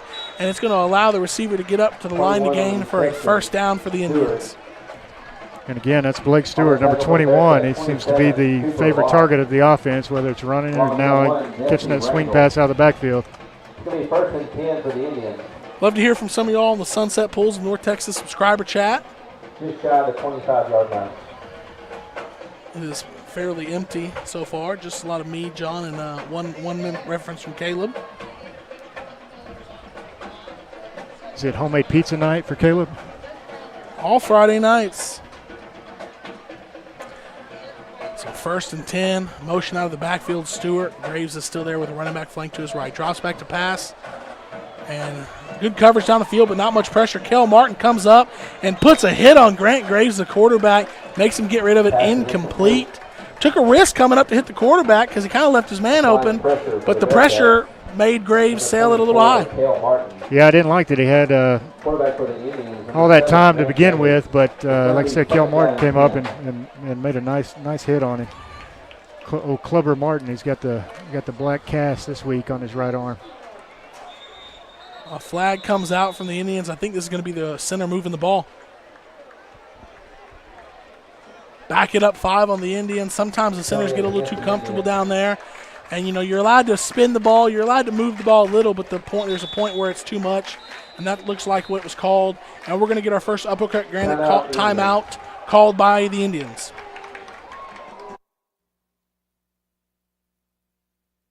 Hello, Bear. Hey Bearcat fans, this is Coach Marsh. I know that whenever practice is over and I get home late, the first place I think of is Nick's Italian. You can go to Nick's Italian or you can call it at 940-686-2520. Get great quality food at a great price, not to mention the friendly service that you receive from Nick and his staff. Next time you're hungry and you don't feel like dragging out all those pots and pans and trying to cook for a family of 6, call Nick's Italian and they'll take care of you. Support a veteran-owned business in Nick's Italian. Go Bearcats. Do you love the arts? How about a great Broadway play or live music at a great local venue? Then you're going to fall in love with the Garage Door Theater, located in the original 1894 Opera House on the historic Pilot Point Square. Newly renovated and rebranded, the Garage Door Theater enables theater participation for children and adults alike while promoting theater arts education. You're going to love it. Just ask our newest partners, Pilot Point ISD and Pilot Point High School. The Garage Door Theater at the Pilot Point Opera House. For more info, garagedoortheater.org. And we're back here, second 15 under center. Fullback dive right up the middle. Oh, he broke and out the defense couldn't really see who had the ball, and he scampers out, and it was 2nd and 15, and he's going to get about 18, 19 yards on the carry. That fullback dive in the I formation, it's hard to see the ball carrier sometimes, and I don't think the defense saw who had the ball until he broke the line and was scampering. Yeah, he broke through the defense, like I said, 29. That was a nice little run. Matt Hanna, big 6'2", 235-pound senior. Yeah, got him behind the chains and let him bail them out with that. So Bearcats still have it first, and Indians have it first and 10 at their own 38 currently on their side of the field. Bearcats need to bow up here. Time rolling off the clock, 7 minutes and 30 seconds left in the second quarter, brought to you by Pilot Point Opera House. Under center I formation snap, handoff just up the center, and the Bearcat defense gangs up and finally makes a tackle at the line of scrimmage. Big Colin Lynch, number 3, finishes the job there. Looked like Cooper Locke bust through and was the first man to make contact. Colin Lynch finished the deal. Yeah, much stronger defense up the middle on that play. Nice tackle by Colin Lynch from that safety position. 2nd and 9 here. Barely any yardage gain on the Indians. The Indians' tempo is a little slower, which is ultimately at the end of this game going to pay dividends for a lot of our guys going both ways here. 2 receivers right, 1 left, and it's going to be a sweep out to the right. Alex Puga doesn't let him get outside, makes him come underneath him, and because of that, Colin Lynch is able to chase him down for a huge loss, and it's going to set up a 3rd and real long for the Indians. That's not the type that we would think before the game, but that, I think, is a West Heighton Insurance Service big play by the Bearcat defense there, forcing what was going to be a 3rd and 16 here. We'll take it. Colin Lynch really stepped up in that drive in the second half last week, Ryan, and he's stepping up on this drive defensively for our Bearcats. So we have Onder Witherspoon and Aston Kirby we're going to do a double team down here on Morgan Pearson. He's on the trip side, and they're going to roll out. There is a flag that come out at the snap. Kale Martin's going to start the job, and the Bearcats are going to get a sack, number 56, Leo Severin Jr., but there is a flag thrown at the line of scrimmage before the snap. Kind of the same thing that seemed happened to the Bearcats, offsides on the Bearcat defense. So what was going to be 3rd and 16 and a drive killer on the sack is going to turn into a 3rd and 11. Yeah, looks like defense coordinator Coach Burris was coaching up our corners on his alignment on that play. That one hurts there, taking the big sack off the board. I'm sure the Indians know the feeling. They had a defensive touchdown taken off the board. The Indians are going to come out in the same formation. Trips left, 1 receiver right, Grant Graves. Looks like Stewart next to him in the backfield. I'm expecting 10 to run a slant, then they got the out again. Let's see. Snap. There it is. They are looking out in the flat here. Martin's got to make a tackle. He slows him down, makes him break down. Fumble! Ball is out! Flags come out. I think that's going to be on the Indians, but I don't think it's going to matter because that is a turnover. Number 9 there from the Indians. Tyler Winchester trying to make a huge play, reverse field, ultimately fumbles the ball. Chance, did you get a good view down there? Scoops? I'm sorry, guys. He just fumbled it. He tripped up. He got tripped by like one of his players and then just dropped the ball. Did you see what caused all the laundry to come out? No, I was following the ball, guys, with the camera. Got to get the shots for the people. Me as well. That's Scoops down there on the Kanos CrossFit sideline, Mike. Either way, I imagine this is going to be good for the Bearcats. Tonight, manning the concession stand closest to the front gate are Brookshire Brothers. Yeah, Ron, that's why a lot of times coaches just want you to get upfield and get what you can get. Tyler Winchester was trying to make too much out of that play. Well, they've spotted the ball down, but I don't know. I don't know what the explanation is. There's definitely a fumble. Definitely a fumble. That was 3rd and super long, so, I saw Morgan Pearson's the punter for the Indians. He can punt it about 45 yards. Finally, the referees make the decision, and that is a fumble and a turnover and Bearcat ball. I'm not down there hearing the conversation. I don't know every rule of football, but that seemed pretty clear cut to me. It was up. The runner was up. Yep. He fumbled it. We jumped on it. Bearcat ball. Yeah, I saw the line judge talking to Coach Peacock, and I think he put his arm on his shoulder. I felt that trap muscle, and he's like, I don't want any part of this. So we're going to go ahead and give you guys the football like you had. Not going to change my decision here. 5:37 left in the second quarter. Goalkey stat sheet check. Plainview only has 6 yards passing, 91 yards rushing for a total offense of 97 yards. They now have the touchdown and the fumble. The Bearcats still 64 yards rushing. They have -3 yards passing so far, 61 yards of offense. They did throw the INT. And, you got to feel for Crew Chandler on the INT because, he thought he had a free play. Aston Kirby in at quarterback now. Snap. Handoff up the middle to Gage Anderson, and he's going to carry his forward. Momentum's going to carry him down for about 6 yards down to the Indian 20. They're going to mark it at the 21-yard line, right outside the Point Bank red zone. Really need our Bearcats to punch it in here on this drive. Short field, got a little bit of a gift. Need to make it count. Aston Kirby with Gage Anderson to his right. Low snap, fields it. Gage Anderson up the middle. Let's He's go, going to bounce Gage. to the right, cut it back in the middle, and get an Irish Real Estate Group first down at through about the Indian 12. And we are officially in the Point Bank red zone on the drive, getting ready to try to tie this game up, hopefully.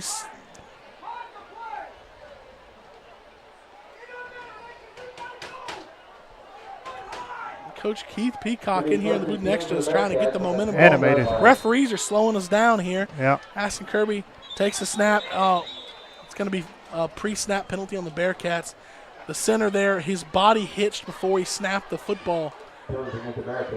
And I mean, I don't know what's going on down there, but I can feel for the different cadences. So now we're on cadence number 3 of the night, and these aren't guys that they're practicing with. I don't know what the pre-snap sound like for the Bearcats. I know ours was like a 2-piece, and man, just the cadence between the first and second word, the speed, the time, the how loud it was. 1st and 15, handoff up the middle to Gage Anderson, and the Bearcats, who last week didn't really try to get the edges until late, this week really were trying to get the edges, and once it's dried up, the middle's opened back up for us. Yeah, now we're back between the tackles, and we're making some hay. On that first down, we made up the yards lost on the penalty on first down, so it's going to be 2nd and 10 from the 12. Kirby takes a snap, and it is ball's on the ground, and Aston Kirby, I don't know if he got on it. He did. That was tough. He didn't. Got it. The Indians got on that, and the Bearcats turned it back over. That was a fumbled exchange. You know, these Bearcats, this is going to be a long night that you're going to have to fight through. It's just things that they're not having to practice. I am sure Aston Kirby has never fielded a snap in a live game situation and tried to hand the ball off to Gage Anderson, and they have to feel it out while the defense is running at him. Yeah, and Plainview was sending all of their linebackers on that play, Ryan. They were 100% that was going to be a run, and they guessed correctly. So originally, hey guys, I can give you some history. All righty. Aston was an option quarterback in the 2nd grade. So it's been a while. It has been a while. I know he wasn't in the 5th and 6th grade because I coached him then. Blake Stewart, tough run, breaks a few different Bearcat defenders, tacklers, helmet knocked off before Colin Lynch comes up and makes a big hit. Colin Lynch's helmets came off, but that's not because he took the blow. He delivered it there. He sure did. He's all over the place defensively for our Bearcats. Yeah, I played Aston at slot receiver, wide receiver, a little bit of running back, but never at quarterback. Yeah, so the fumble was on the exchange before Gage could get both hands on it. He was hit. Ball came out. Aston had his hands on the ball around his ankles, and the Indian was just able to jump on it and take it. But another carry for Blake Stewart, and he's going to run up the middle, and the Bearcats got to jump on his back and try to drag him down, and that's what Crew Chandler and Aston Kirby do, but not until they get it down to the Bearcat 20-yard line. And 21, Blake Stewart is just not – he hadn't missed a beat when it comes to taking over that position from Caden Pickens. We saw a lot of that last year. 21 is rumbling, bumbling, and stumbling, and he's got his left shoulder pad hanging out, and he's just running down the field. I formation, one receiver left, one right, snap. A little bobble. Confusion on the handoff, but ultimately he's going to get his forward momentum going, but the handoff caused him to only get 1 yard on the carry. So, I mean, I think the Bearcat defense has done an excellent job so far down here on Morgan Pearson. I'm interested about how patient Grant Graves has been in not trying to force the ball, and we'll see going forward how patient Grant Graves stays. But more importantly, we all know if you had to pick any one position that might be a diva, how long is Morgan Pearson going to stay patient? And so far, I'd have to say he stayed pretty patient. He's been encouraging the offense. How long does that stay? I wonder if they'll get creative. And Winchester, another carry, going to try to bounce it out.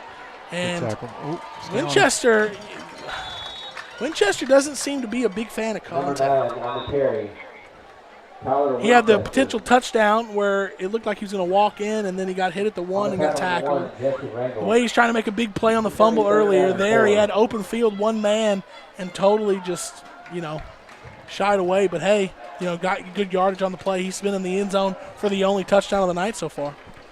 Yeah, it's still – now they put 21 back in there. Blake Stewart, I'm with you. I'd rather see Winchester running the ball than 21. 21's been running the ball hard. 2:17 and counting here, 3rd and 4. Handoff to Stewart. And Stewart's going to break one tackle, and he doesn't have a problem with contact. He's going to get it in the end zone. Touchdown, Indians. That's just unfortunate because we had the ball down within striking distance and fumbled it away, and then they took advantage of it. I was hoping that it'd at least be 7-0 at halftime. We could go in and adjust and recalibrate after losing our quarterback. Yeah, so we're going to have it teed up here for the Nick's Italian PAT. Snap, hold, the kick is up, and it appears to be good. Pilot Point Feed Store scoreboard check. 2:09 left in the second quarter. Indians 14, Bearcats 0. Curtis and Holly Peacock are proud supporters of Pilot Point ISD. They would like to wish everyone a great 2022-23 school year and encourage them to continue making our community proud. The success of our school district is a true reflection of the quality students, teachers, and administrators we have in Pilot Point. And as always, it's a great day to be a Pilot Point Bearcats. Hi, I'm Greg Pelzel. Here at Pelzel Printing, we do custom embroidery, custom screen printing, and promotional product. You can reach Greg Pelzel at 940-453-5443. Go Bearcats. Coming out of the break, we're going to go to a district scoreboard check by Corner Cafe. Yeah, Ryan's Bells is up 21-10 over Whitesboro. It's something to watch because we got Bells coming here in a few weeks, I believe. And Paradise is still up 21-0 over Munster. Ponder's up 15-7 over Fort Worth Dunbar. And as we mentioned, Brock already lost. Boyd is down 14-7 in the second quarter to Jacksboro. Kick is going to be fielded at the Bearcat 27. Gage Anderson trying to get to the Bearcat sideline. He's going to turn it up, get across the 40 down to the Bearcat 42. So not as good as last drive, but good starting field position here. And the Bearcats are going to have to work out some of the issues that they have. And now the issues are not I have a question. What do you think? How do you think the coaches are going to be how do they evaluate the film in this scenario, right? Like, oh, we have these pre-snap penalties. Well, okay, we had a different quarterback, Caden's third one of the game. Like, that's tough. We're not setting the edge well at times. Well, that's all we've been doing is running the edge because how do you evaluate if you're the coach? Yeah, I think they're going to be lenient on it at halftime, but they're going to be, adamant about getting it fixed for sure. And then, after this game, we'll see. But, something they're going to have to work on probably during halftime. Jet sweep, Crew Chandler's going to take it, and he's going to turn it up.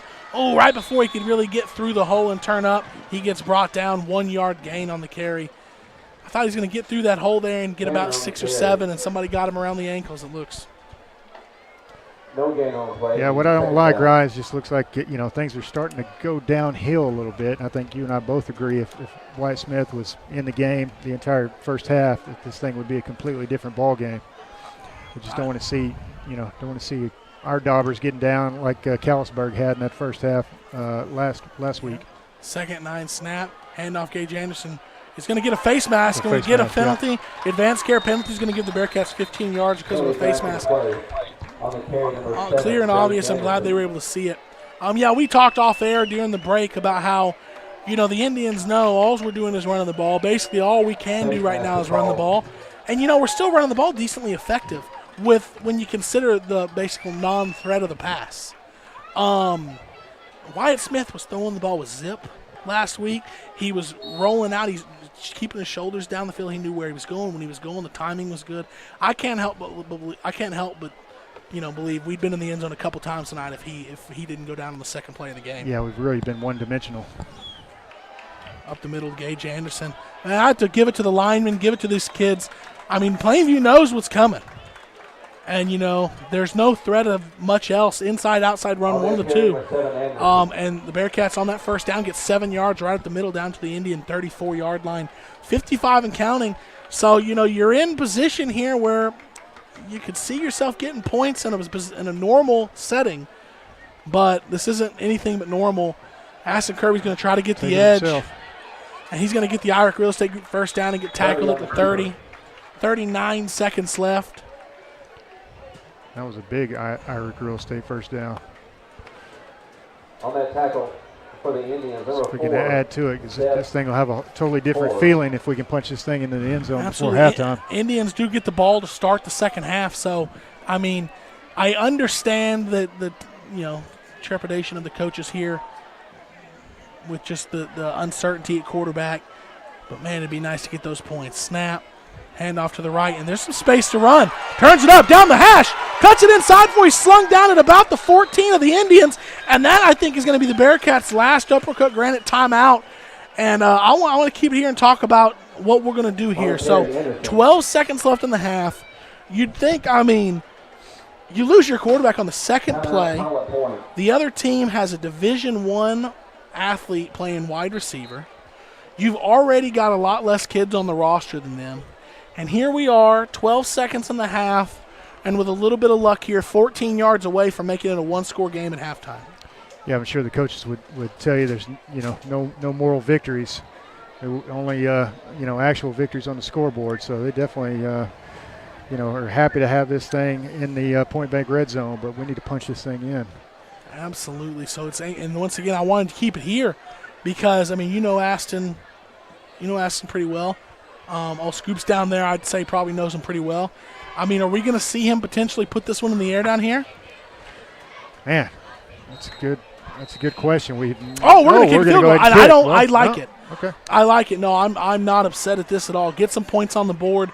We got to go with a little bit more tempo than we did on the last punt, but this is going to be a 32-yarder from the right hash for a lefty. This is the easier hash. Snap, hold. The kick is up, and it's too high. It's not going to make it. To the left. And that mixed Italian field goal attempt is no good.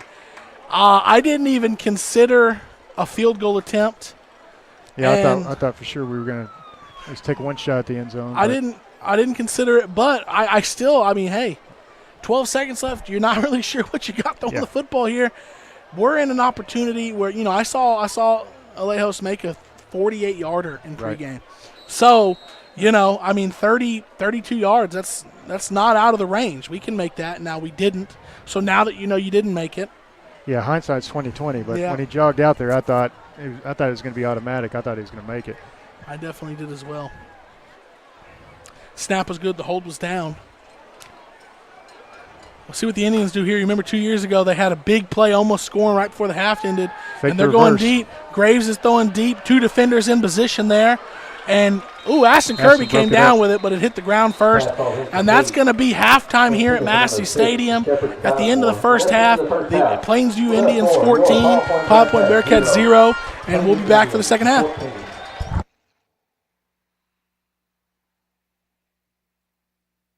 Point Bank proudly supports the 2022 Pilot Point Bearcats football team. Open your real free checking account with Point Bank and show off your Bearcat pride with a Point Bank school logo debit card. Additionally, Point Bank is now offering credit cards. Choose your premier rate or rewards and enjoy metal cards with one of the lowest rates in the market, along with in-branch servicing for your convenience. Subject to credit approval. Visit pointbank.com for details. Point Bank. Your neighbors love us. You will too. Member FDIC. Pilot Point Feed Store is a locally owned, family-run business built on service. Established in 2003, the Shawn family's experience, knowledge, and exceptional customer service is unmatched. Pilot Point Feed carries a large selection of feeds for all types of animals. While you're there, be sure to visit the retail department and boutique, offering name-brand clothing like Double D Ranch and Tasha Polizzi. They also have ranch supplies, deer feeders, cooking grills, home decor, furniture, gifts, and much, much more. Pilot Point Feed, more than just a feed store. Whether it's for work or play, your diesel truck needs to perform. R&M Garage is your one-stop shop for all diesel repair and maintenance needs. R&M technicians are certified with over 40 years experience working on diesel engines just like yours. Don't go to that high-priced dealership. They may not even have the knowledge to make your repairs. Call R&M Garage. They've been repairing diesel engines right here in Pilot Point for over 14 years. That's R&M Garage at 254-354-3353. The National Fellowship of Raceway Ministries provides Christian outreach for auto racing all across the United States. at dirt tracks, short tracks, and racing venues that include NASCAR, IndyCar, and ARCA racing, and many other series.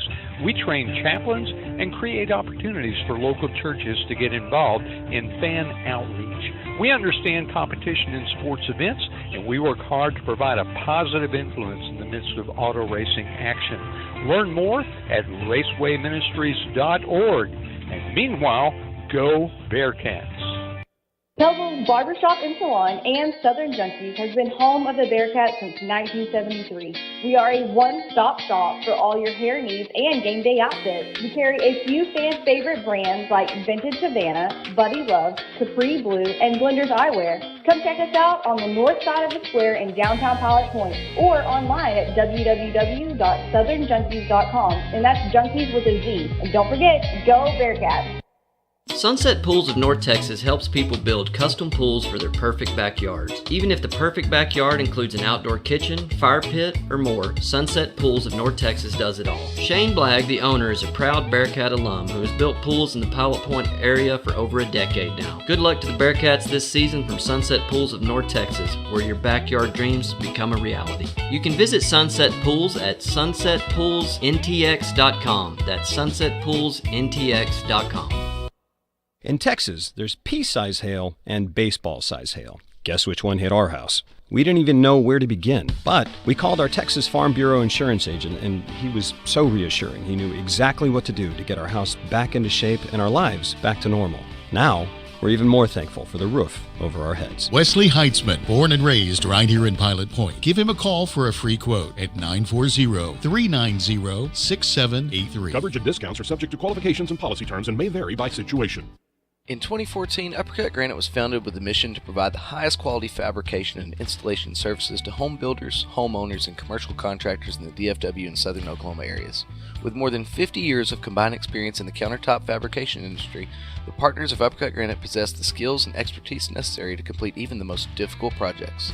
Visit Uppercut Granite showroom at 1235 JC Lane in Pilot Point, Texas, or call 940-765-3525 to schedule an appointment. Go Bearcats!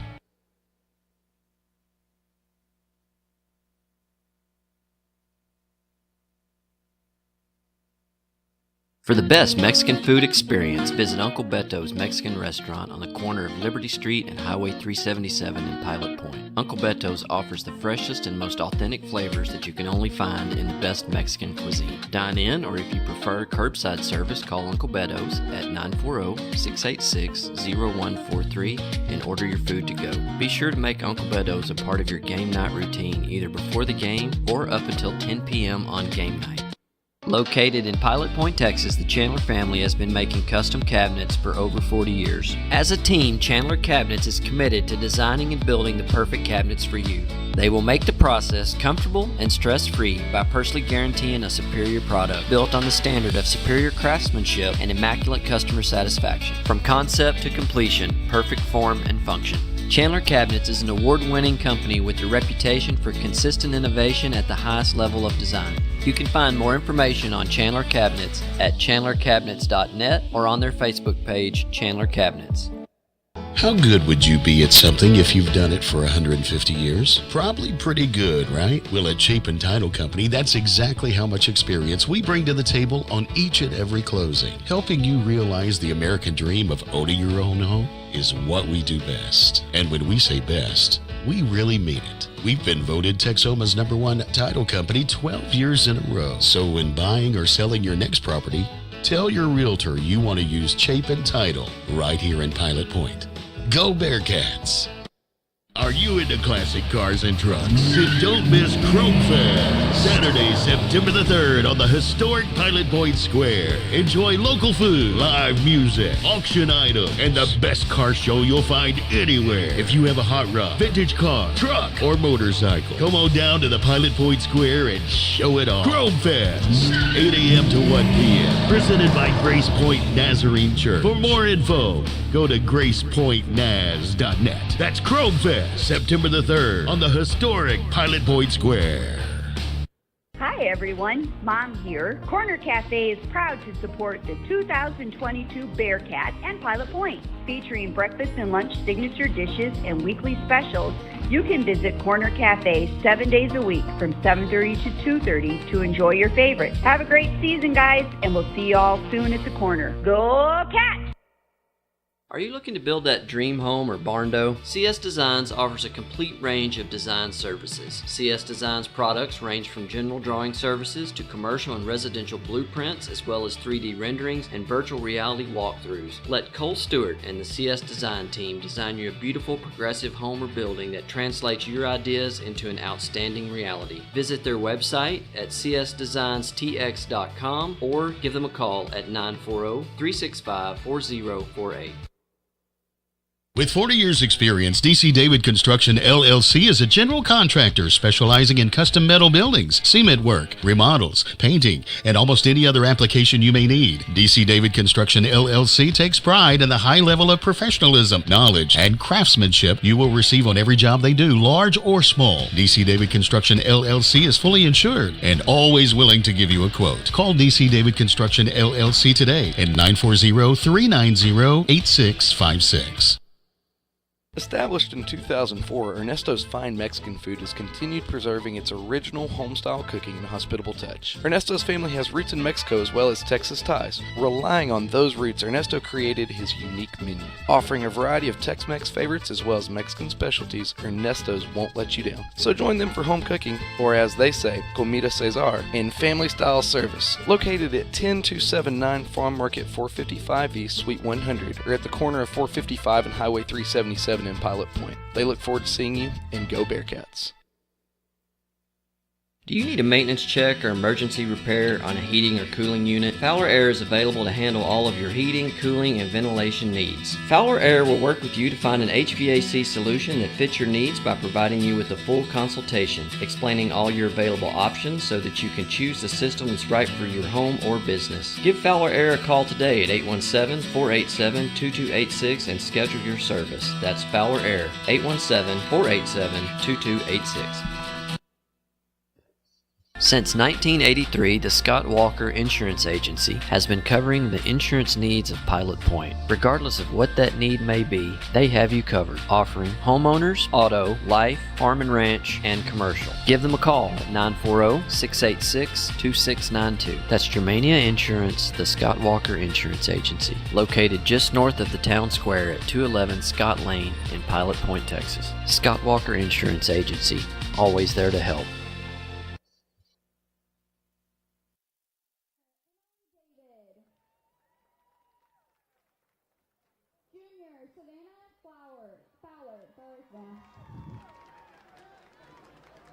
Junior, Tyra Bonner. Sophomore, Avery Davenport. Sophomore, Dakota Smolskis. Sophomore, Hannah Warren. Sophomore, Riley York.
Good evening, ladies and gentlemen, and welcome to tonight's halftime entertainment, presented by the spirit of Pilot Point, the pride of Bearcat Land, the mighty Bearcat Band.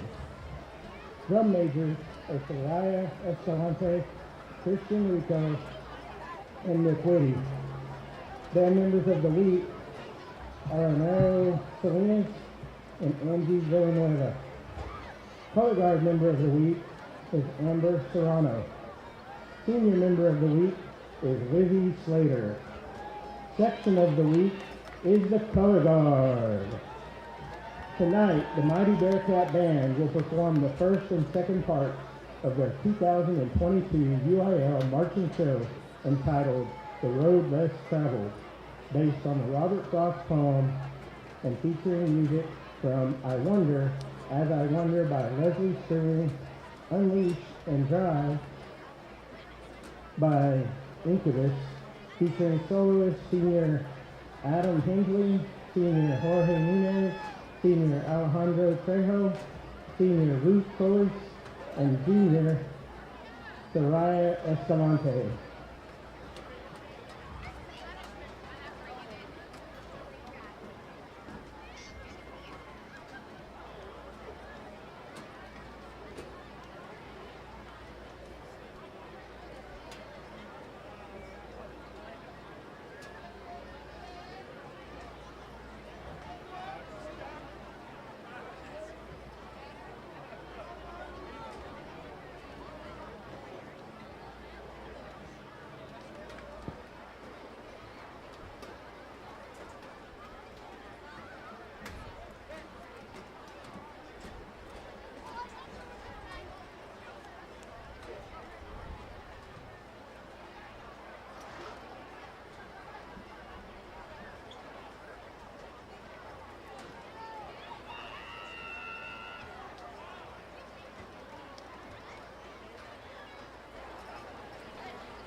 Ladies and gentlemen, the spirit of Pilot Point, the mighty Bearcat Band. Stay tuned for our third and latest part to our trilogy of our URL marching show entitled The Road Less Traveled. The band is under the direction of Mr. Daniel Balcoma, Assistant Director Mrs. Leah Cobb, Mr. G.J. Handy, and color guard instructor Ms. Peyton McClendon. We would like to thank the following maestro and drum major level sponsors who have graciously donated to help support your mighty Bearcat Band this year. They are Point Bank, KJ Environmental, Brian and Linda Pedigo in Memoriam, Rose the Dog, Midway Church, Maxwell's Restaurant, and Sonic Drive-In of Pilot Point. Special thank you to Jason the Breadman for concession stand donations. Thank you for your continued support towards the Pilot Point Band program.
And we are back for Bearcat football, getting ready to start the second half in a little under 2 minutes on the halftime clock.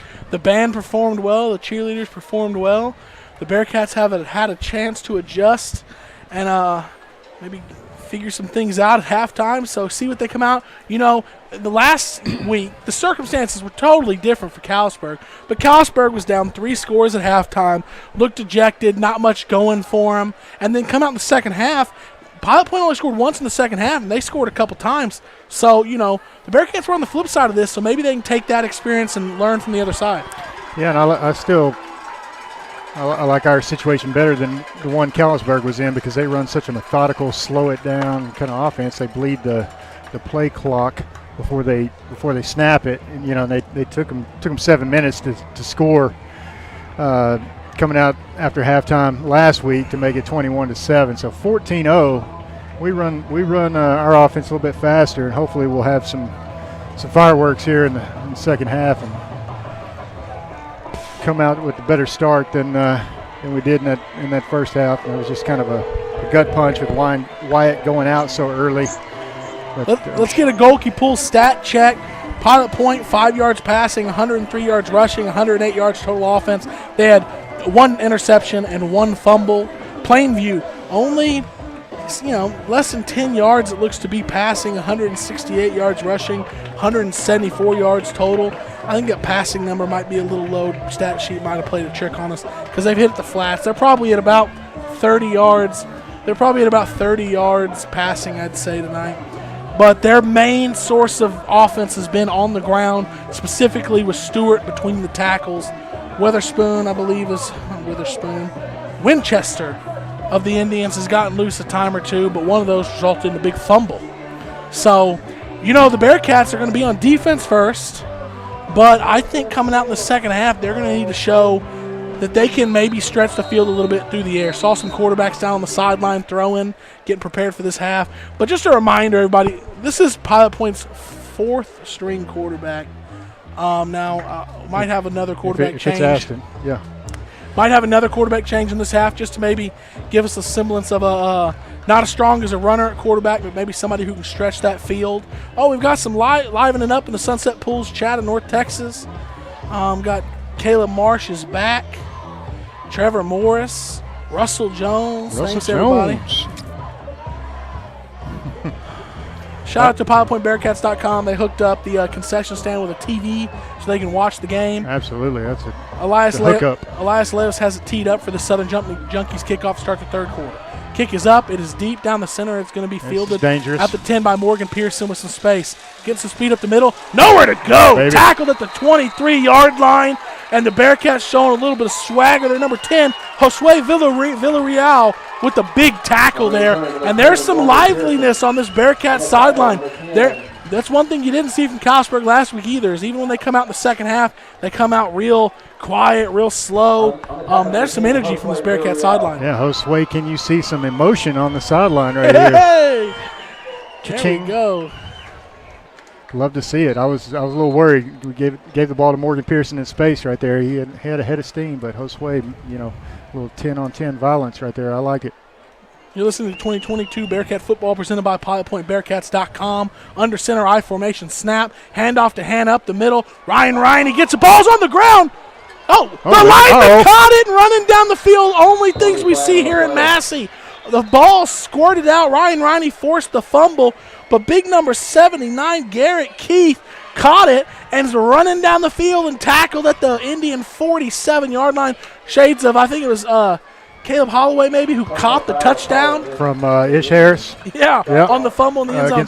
Let's not be robbing Jacob Scott of his touchdown. Thank you. I wouldn't want to rob it. It was my memory. Kano's CrossFit sideline mic coming in. Right fact checkers. Kano's CrossFit fact checkers down there. But I'm glad we got it right. Jacob Scott with the lineman touchdown. That's in the Pilot Point Media Guide. But that big, exciting play goes back 15 yards for the chop block on the Indians. So what was almost a big break for the Indians turns into a break for the Bearcats. And here we go, 1st and 25 for the Indians. Have the ball at their own 12-yard line here.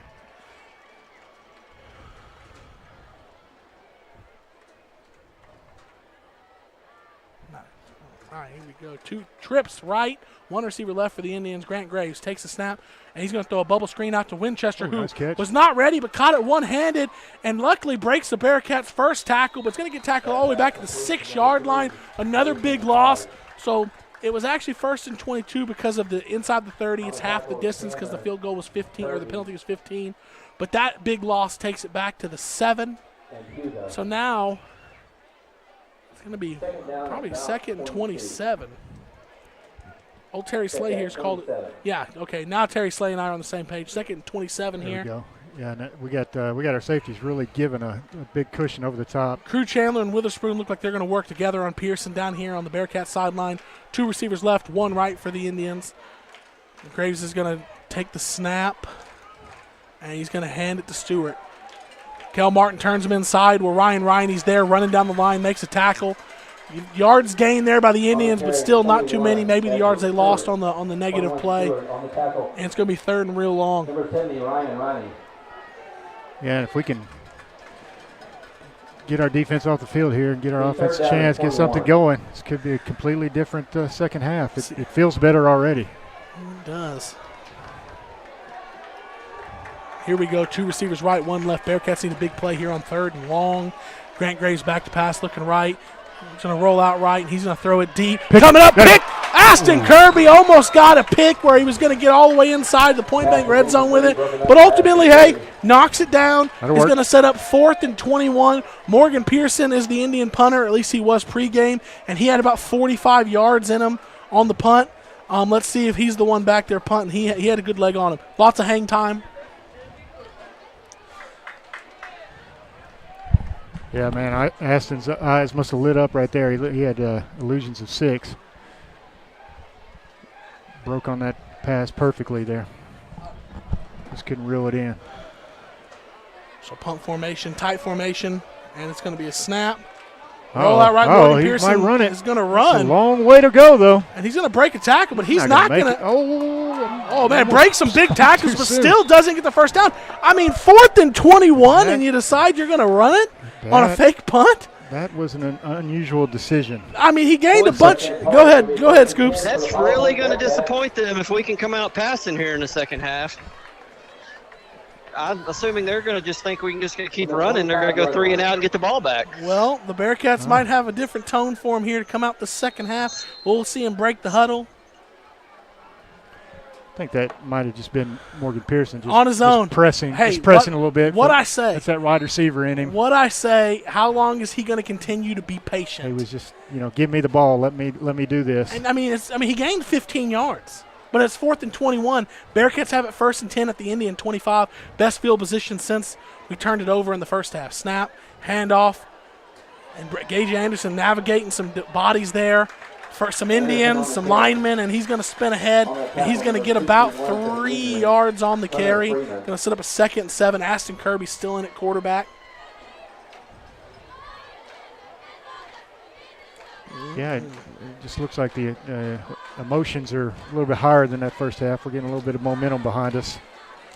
One receiver right, Gage Anderson next. Oh, low snap low. Aston Kirby's going to sneak out the backside, though. He's going to turn it up, run into Witherspoon trying to block out their form, but it's going to be more than enough for an Iowa Real Estate Group first down, and we are in the Point Bank red zone. 1st and 10 from the 13-yard line. I don't know if that was designed to be a keeper, but Aston, being the athlete he is, snuck out the backside. Yeah, I think you saw, some maturity out of him just from the first half. In the first half, he was bobbling that snap and not really real decisive with it. This time, he's like, man, as soon as he bobbles it, he's just going to put his head down and head to the sideline and get as much out of it as he can, and he did.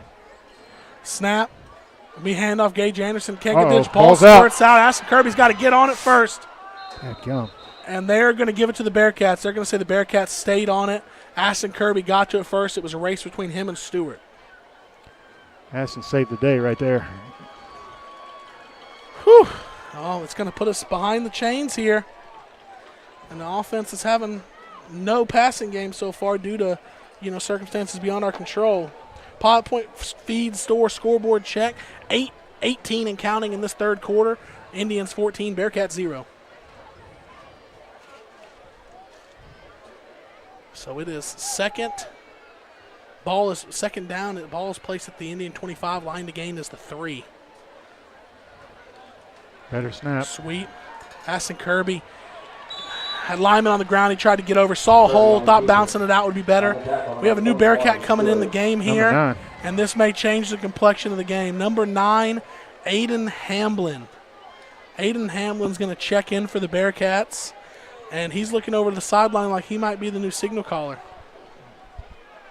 On 3rd and long here. So I wonder if that changes the dynamics. Might get something through the air here, which was not a threat until this moment. Talking about a big first snap, 3rd and long.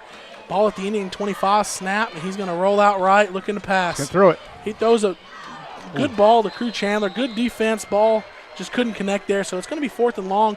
Ball's at the 25, 35, 40, 42-yard field goal here.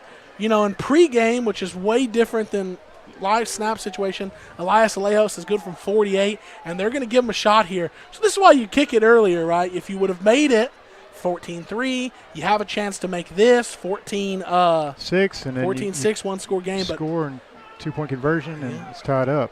I did good quick math. Ball's going to be teed up on the left hash on the Indian 32, which is going to be a 42-yard attempt. Snap, hold, kick is up. A lot of pressure. It is short. And, I don't know what's going on. I don't know much about teaching kicking, but he's good from 48 in pregame. I don't know what's the correlation in just not getting the distance in the game. He's doing the same steps. I wonder if it's just the pressure.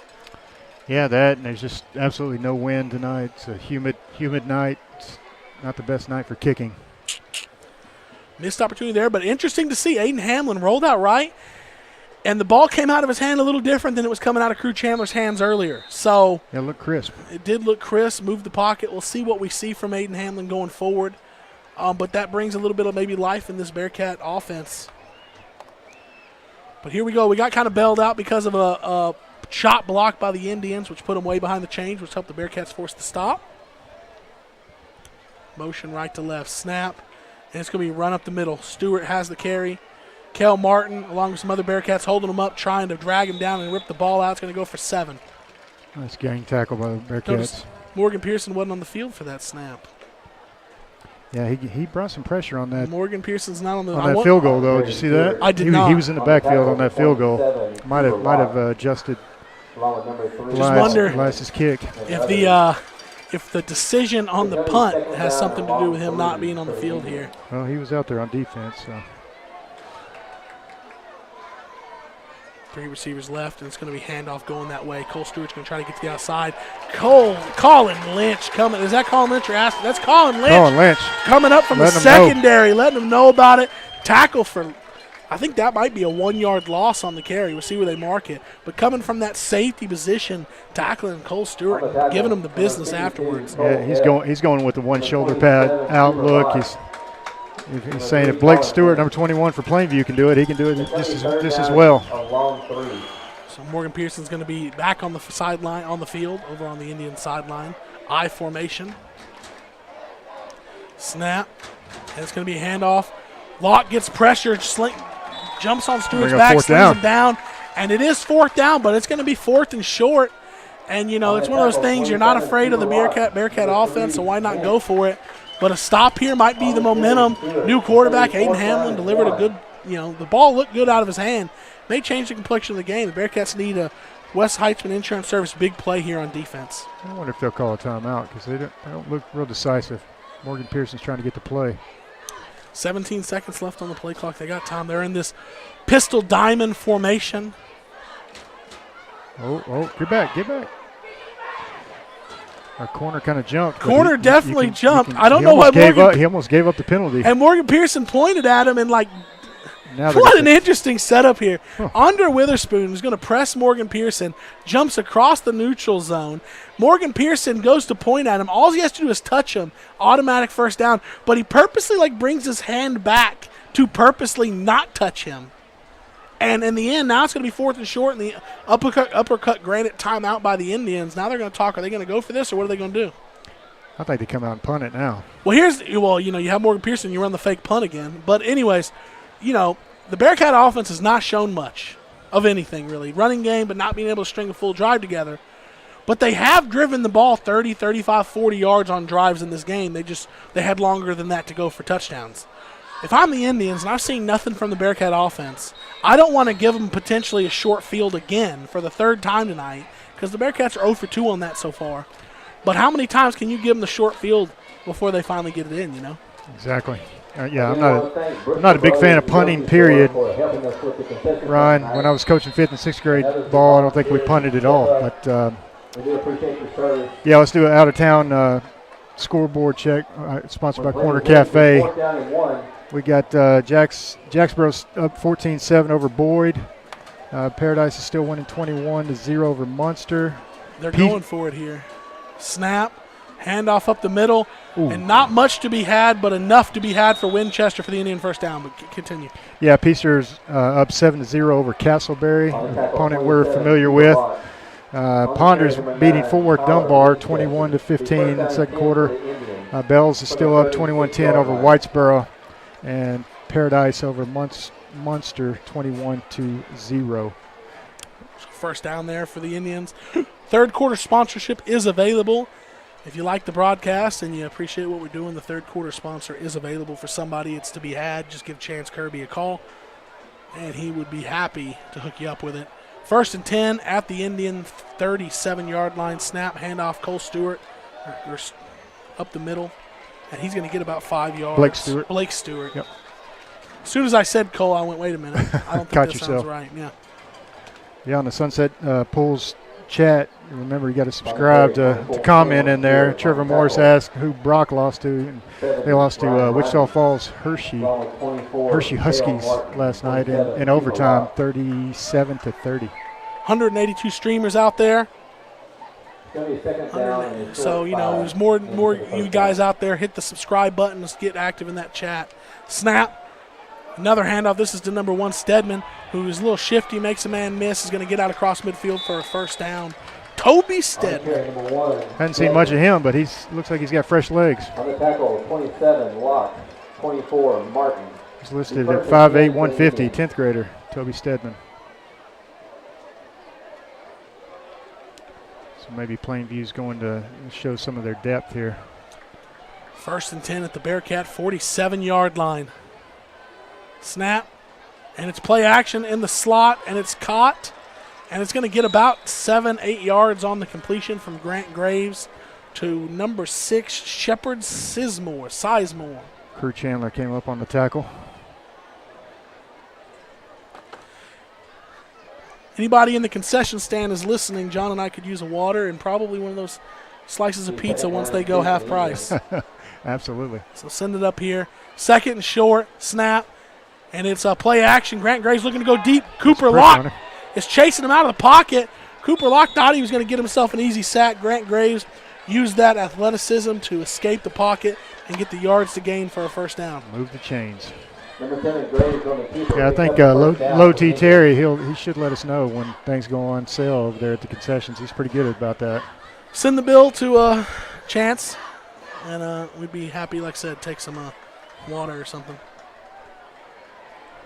1st and 10 at the Bearcat 35. This is going to be a handoff.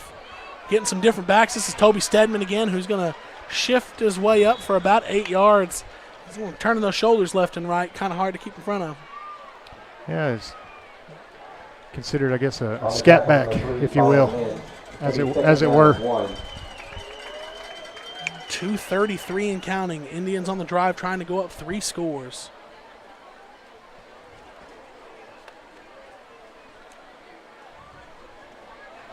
They have 2 receivers right plus a tight end right, 1 receiver left. Grant Graves with Stedman to his left. I bet Blake Stewart is appreciating the breather here. Yeah, we could use a turnover right here. Snap. And it's going to be play action. Looking to pass down the seam. Open man. Hannah caught and in for the touchdown. The play action. Colin Lynch has been playing so aggressive in the run game. Used his own aggressiveness against him right there.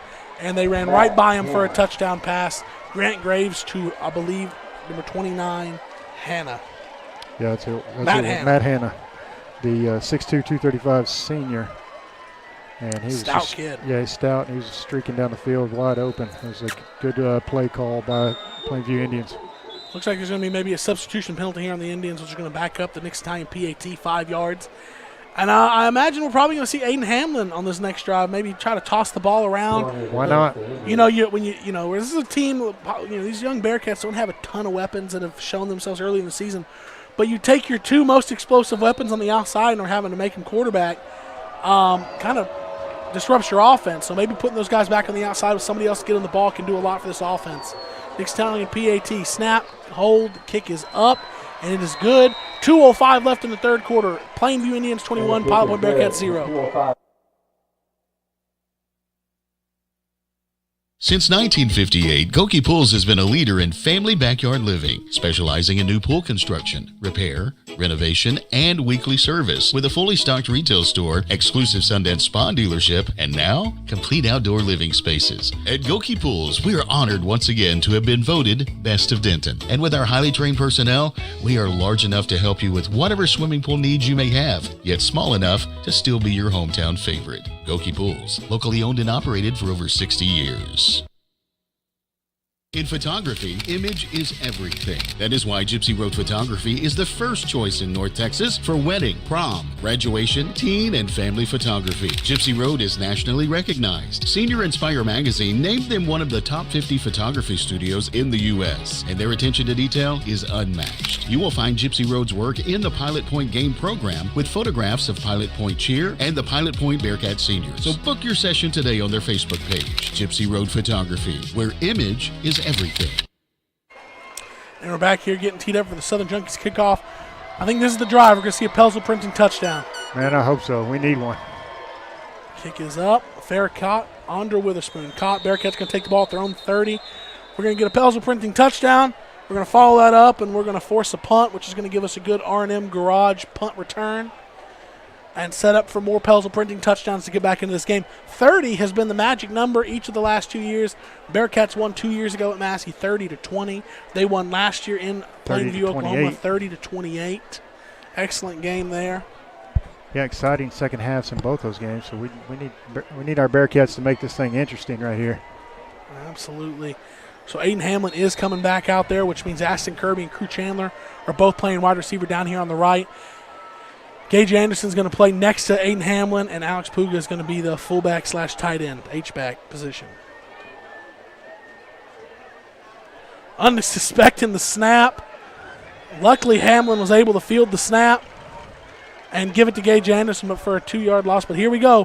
Fourth quarterback of the night, fourth different cadence, fourth different way of doing things. The Bearcats have adjusted. They've had 1 or 2 of those with every quarterback so far. So there's their one here, early snap. Aiden Hamlin was able to field it still. Yeah, I just want to see us complete a quick pass for positive yards. Show a different dimension. So 2nd and 12 here. Snap. It's play action pass. Aiden Hamlin's going to escape a couple guys. But there's only so many guys he can try to escape from before he's slung down. The pass protection there wasn't up to par, and Aiden Hamlin was under pressure pretty quick. Yeah, he tried to step up and escape pressure, but the pocket just collapsed so quickly. Crew Chandler was wide open down the middle of the field, but there was just no chance to get the ball out. So, you know, Coach Kyle Peacock, offensive coordinator last year, I'm sure all those players are still very heavily involved in the offense. One we haven't seen yet, early in the season, is that screen play that we saw a couple times with Ish Harris last year. You have a defense that's pinned their ears back that are just coming after you. Run that middle screen, just the ball was tipped. Yeah, but 2 defenders right in Aiden Hamlin's face there as he tried to roll out right. Fourth down for the Bearcats. Good, valuable snaps here for Aiden Hamlin. But here we are, Bearcats setting up for another punt. Going to give Morgan Pearson a chance for an R&M Garage punt. We did punt to him last time, but he fair caught it. He did catch the ball on a opening kickoff of this second half, and Bearcats covered it well. But we want to limit his opportunities in space for sure. Yeah, we've been playing with fire, kicking it to him. See if we do it again. Coverage teams have done well to tackle him, though. Snap. The punt is up, and it's a pretty good one. High spiral. It's going to bounce. Morgan Pearson's not going to field it. It's going to take a Bearcat bounce, and it's going to be downed at the Indian 31-yard line. We'll come back for more Bearcat football after this. Ball is in at 31-yard line. Will be first down and 10 for the Plainview. Homeland Roofing LLC has been serving the DFW area since 2014 and is a proud sponsor of Bearcats football. Homeland Roofing is a full-service contractor who specializes in storm restoration and provides end-to-end service for all insurance claims. You've had storm damage, you've filed a claim, but have questions about that next step. We'd like a complimentary inspection. Call Homeland Roofing at 469-343-3536, 469-343-3536, or find us on Facebook, Homeland Roofing, Texas. Indians 1st and 10 at their own 31-yard line. Pilot Point Feed Store scoreboard check, 33 seconds left in the third quarter. Indians 21, Bearcats 0. Things have just not gone right for the Bearcats tonight since the second play of the game when they lost Wyatt Smith for the game. Played 3 different quarterbacks since then, just not able to get the offense going. Pre-snap whistle, delay a game on the Indians, going to back them up 5. Didn't see a flag actually come out there. Oh, yep. Here we go, the back judge threw it. Hey, guys. Yes, sir. Kanos CrossFit sideline Mike here. Have you mentioned, and I not heard you say, that Coach Kramer, our assistant coach from last year, is the defensive coordinator for Plainview? I was completely unaware of that, so no, I did not know that. Interesting. Oh, that's pre-snap motion that they're not going to call. 17's going to catch it on the wide receiver screen. On to Witherspoon, who showed tons of willingness to make tackles last week. Makes a tackle there at the line of scrimmage, maybe a half a yard gain.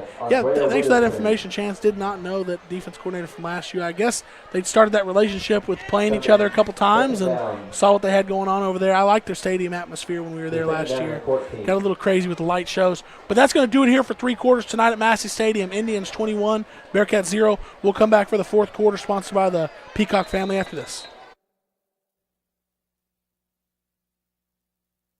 Russell Pelzel with Hometown Pharmacy has built a reputation on providing only excellent service and support to the Pilot Point community. You can depend on Hometown Pharmacy to deliver the best customer service along with a selection of quality healthcare products. When you use Hometown Pharmacy, you will work with a knowledgeable and understanding staff who will help you find the right products and solutions tailored to fit your lifestyle, as well as equipment that will integrate into your daily life. Contact Hometown Pharmacy at 940-686-0123. Independent Financial offers big bank benefits with a hometown feel. Their personalized financial solutions can help turn life's challenges into new opportunities. Independent's business banking is powered for growth, and they support innovation and new ideas. Independent Bank's digital convenience allows you to bank how, when, and where you want. Independent Financial is the premier regional bank with 90-plus locations across Texas and Colorado. Independent Financial. Visit them at ifinancial.com. Independent Financial is a trademark of Independent Bank, member FDIC. Here we are back to start this 4th quarter, brought to you by the Peacock family. 2nd and long here. Might be Morgan Pearson time. The Bearcats defense, man, I tell you, if you tell the coaching staff going into the 4th quarter you've only allowed 30 or 21 points and Morgan Pearson's touched the ball on offense twice, you've got to feel pretty good about your situation. Roll out right to the trip side. Alex Puga makes the quarter. Graves adjusts. Wrap him up. Jesse Rang will come in, lowered his shoulder, tried to deliver the big hit, ultimately didn't make the tackle, which allowed Tyler Winchester to break free and run for a first down. So a 2nd and long turns into a first down for the Indians. Yeah, and I think we're starting to see fatigue play a factor here with the Bearcats. A lot of guys bouncing off that tackle, just not wrapping up there in the right spot. They're just not mentally, maybe not into it 100%, not wrapping up and bringing the guy down on the first contact. 3 receivers right, snap, and it's going to be a handoff to Blake Stewart to the left side. And the Bearcats, once again, just grabbing him, not able to drag him down. A lot of them reaching for the ball, it looks like.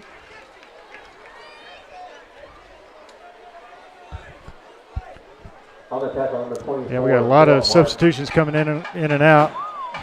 Looks like a little cramping going on the Bearcats sideline here. Full cell defensive substitutions for the Bearcats there. We got a official timeout. Looks like Blake Stewart down there maybe cramping himself. Hadn't seen a whole lot of cramps to this point yet, and then here we go on the same play. Got a Bearcat on the sideline getting stretched out. Got Blake Stewart on the field looking like he's needing to be stretched out. Yeah, late in the game on a humid night in the Peacock family 4th quarter, Ryan, you got to expect that cramps are going to play a part. And they certainly seem that they're doing that. Hey, a little out-of-town corner cafe scoreboard check. Ryan's Boyd and Jacksboro now tied at 21 each. Paradise is up on Munster in the 4th quarter, 34-13. Peaster's up 21-0 over Castleberry in the 3rd quarter. What's that Whitesboro score earlier? Earlier Whitesboro was losing. Double check on that one. So Whitesboro is now beating Bells 23-21 in the 4th quarter. Interesting. Handoff up the middle to Stedman. Stedman has no room to go on 2nd and short. Going to be a TFL right there. Tackle for loss by the Bearcats. Going to set up a 3rd and 2. Ball is at the Bearcat 49. The line to gains the Bearcat 47. And Ponder is up 28-21 over Fort Worth Dunbar. So how many points did they score? Everybody else in our district is having a good night except for us. And, you know, I think watching this game and seeing enough football, I think we'd be having a pretty good night, too, if we didn't have the unfortunate chain of events start on the 2nd play. Yeah, it'd be a completely different ball game, that's for sure. Ponder is 28-21 over Fort Worth Dunbar. Snap, I formation. Stedman, another tackle for loss. Alex Puga, Ryan Riney teaming up. And let's hope that signals a punt. They're going to take their time to make the decision. It's going to be 4th down and 4. 4th and 4 at the Indian 49-yard line. Looks like they are setting up for a punt. We have an opportunity for an R&M Garage punt return here for Aston Kirby. But we saw if Morgan Pearson will run a fake on 4th and 22, don't think for a second he might not on 4th and 4. Absolutely. Especially earlier, deep in his own territory. Yeah, now we're on the midfield. 50, so here. He's only got the ball on offense twice tonight. He carried it once on the punt, and he's got a punt return and a kick return. Or actually just one kick return. This one he does punt. Flag comes out. It is less than 5 yards. Aston Kirby's going to have a chance to return. He's going to bring it down to 20, and he's going to be wrapped up at the Bearcat 29. We're going to see what this advanced vet care penalty is. The flag was thrown at the snap from a back judge or from an umpire. He's given an illegal offensive motion, substitution, formation, something.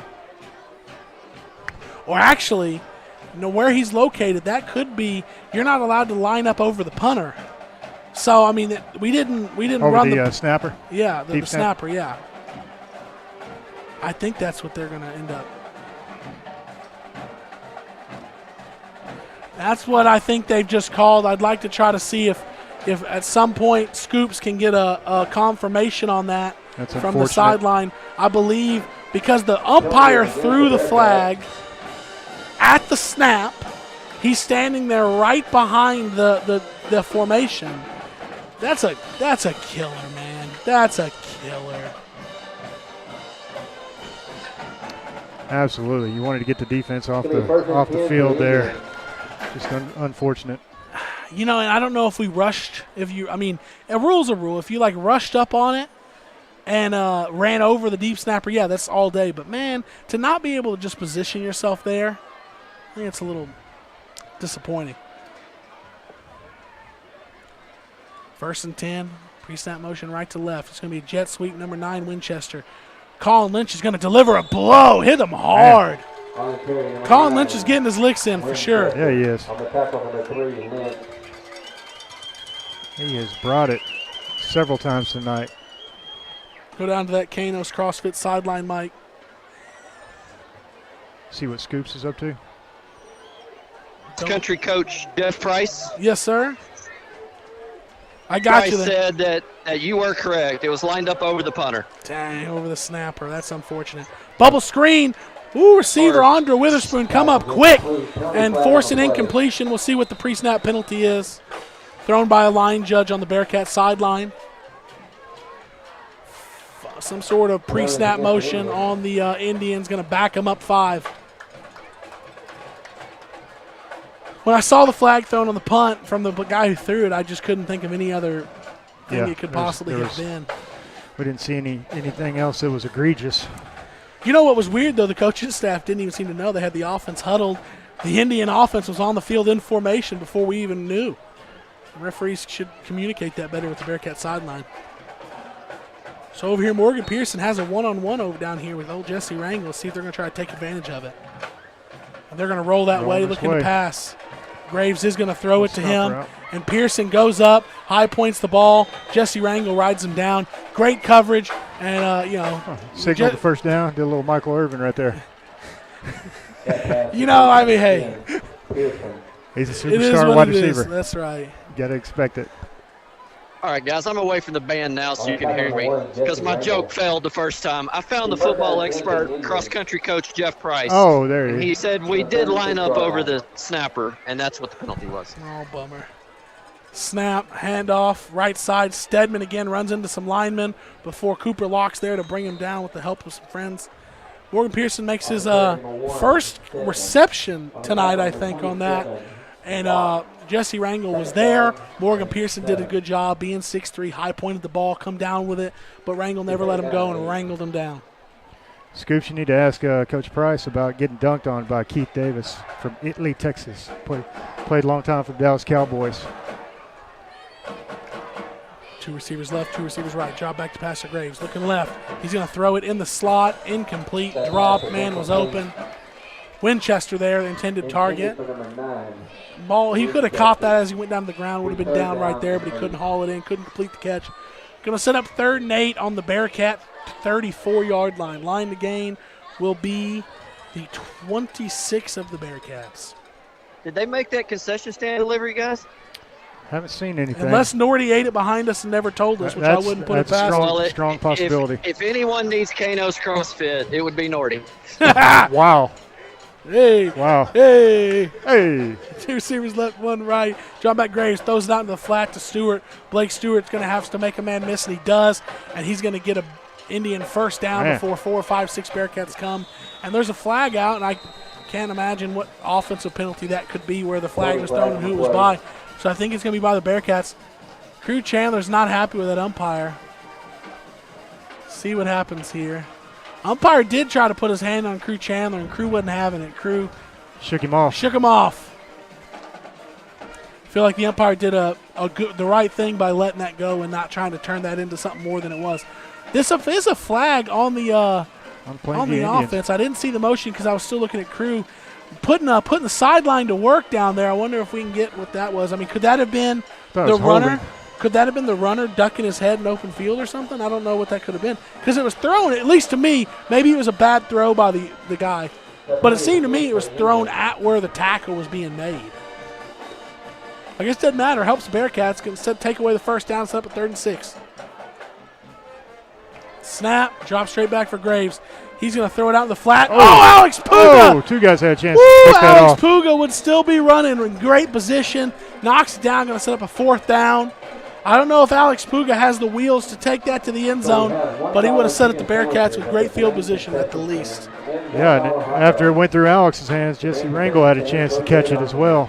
That's the second time we've had a chance for a big interception. Aston Kirby had one go through his hands in the first half. The announcement has been made that the concession stands have gone on discount, so I knew it was coming. Expecting our delivery anytime here in this Peacock family 4th quarter. That is a band concession stand located next to the bathroom. Now that it's half price, I will buy it if they deliver it. All right. Maybe that's all they needed to hear.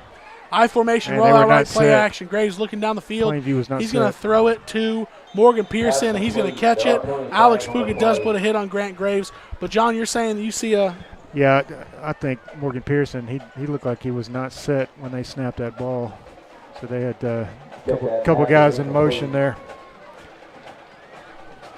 Well, this game's getting away from us, man. You can't help but wonder what could have been. But Chance earlier in the game made it, pointed it out. This game has no implications on standings for districts, for playoffs, any of that. You want to win every game you play. This is definitely a winnable game with Wyatt Smith in there at quarterback for 4 quarters. But ultimately, the most important thing is we get Wyatt Smith back, hopefully next week. And $3 for a chicken sandwich and a hamburger. Hopefully get him back next week, and we just pick up right where we left off against Callisburg and see where we go from there. Yeah, because this thing's been out of sorts since that first offensive play of the game. When Wyatt Smith went out. So it's going to be 4th down here for the Indians. And I think there's going to be some sort of stoppage in play, so we're going to go to a break and come back on the flip side.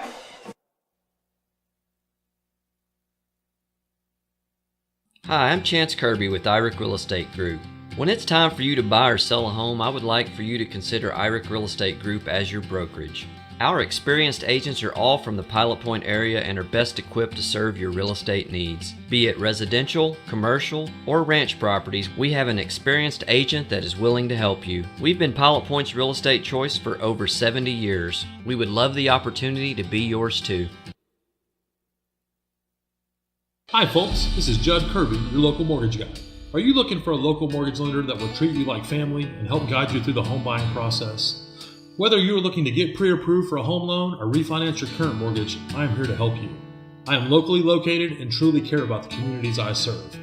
Give me a call today to get started at 940-600-2398. That's 940-600-2398. Whether you're looking to buy or refi, Judd's your guy.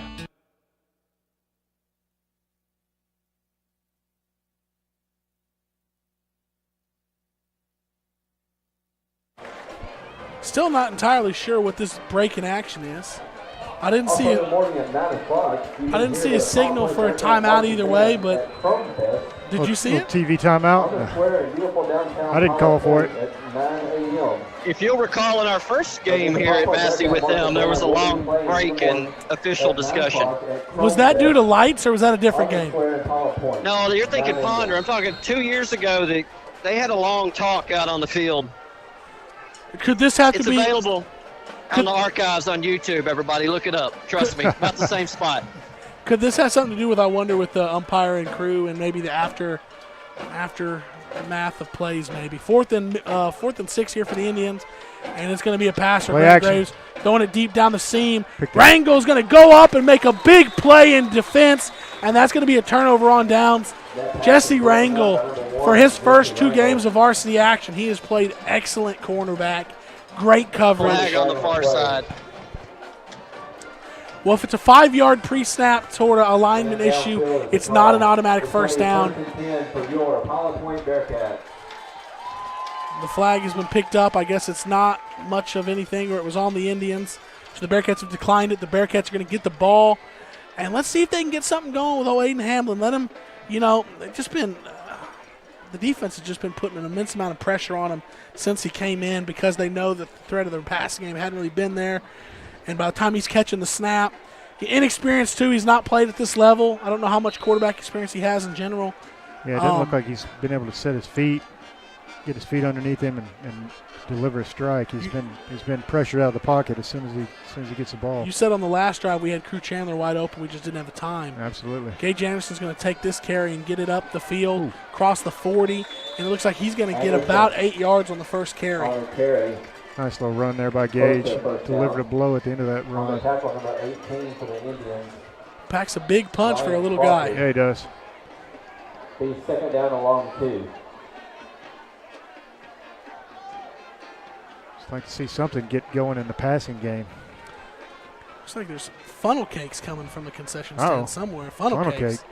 That may be in the band press concession by the bathroom. I've never met a funnel cake I didn't like. Hey, yeah. Trips left, 1 receiver right. Aiden Hamlin, the quarterback, takes the snap.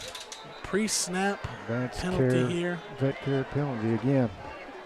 1 step forward, 2 steps back. 1 step forward, 2 steps back. Jeez. A lot of advanced vet care penalties in this second half. It's been sloppy. I'm very pleased with the defense. 21 points. Morgan Pearson's touched the ball 3 times. We were talking about holding them under 200 yards on the pregame show, if you remember. And, we've held them under 5 touches. Yeah. The game's not over yet, but it's kind of, if we don't get points here in a hurry, it kind of effectively is. So I don't know how much they'd be going to Morgan Pearson without just forcing it to him.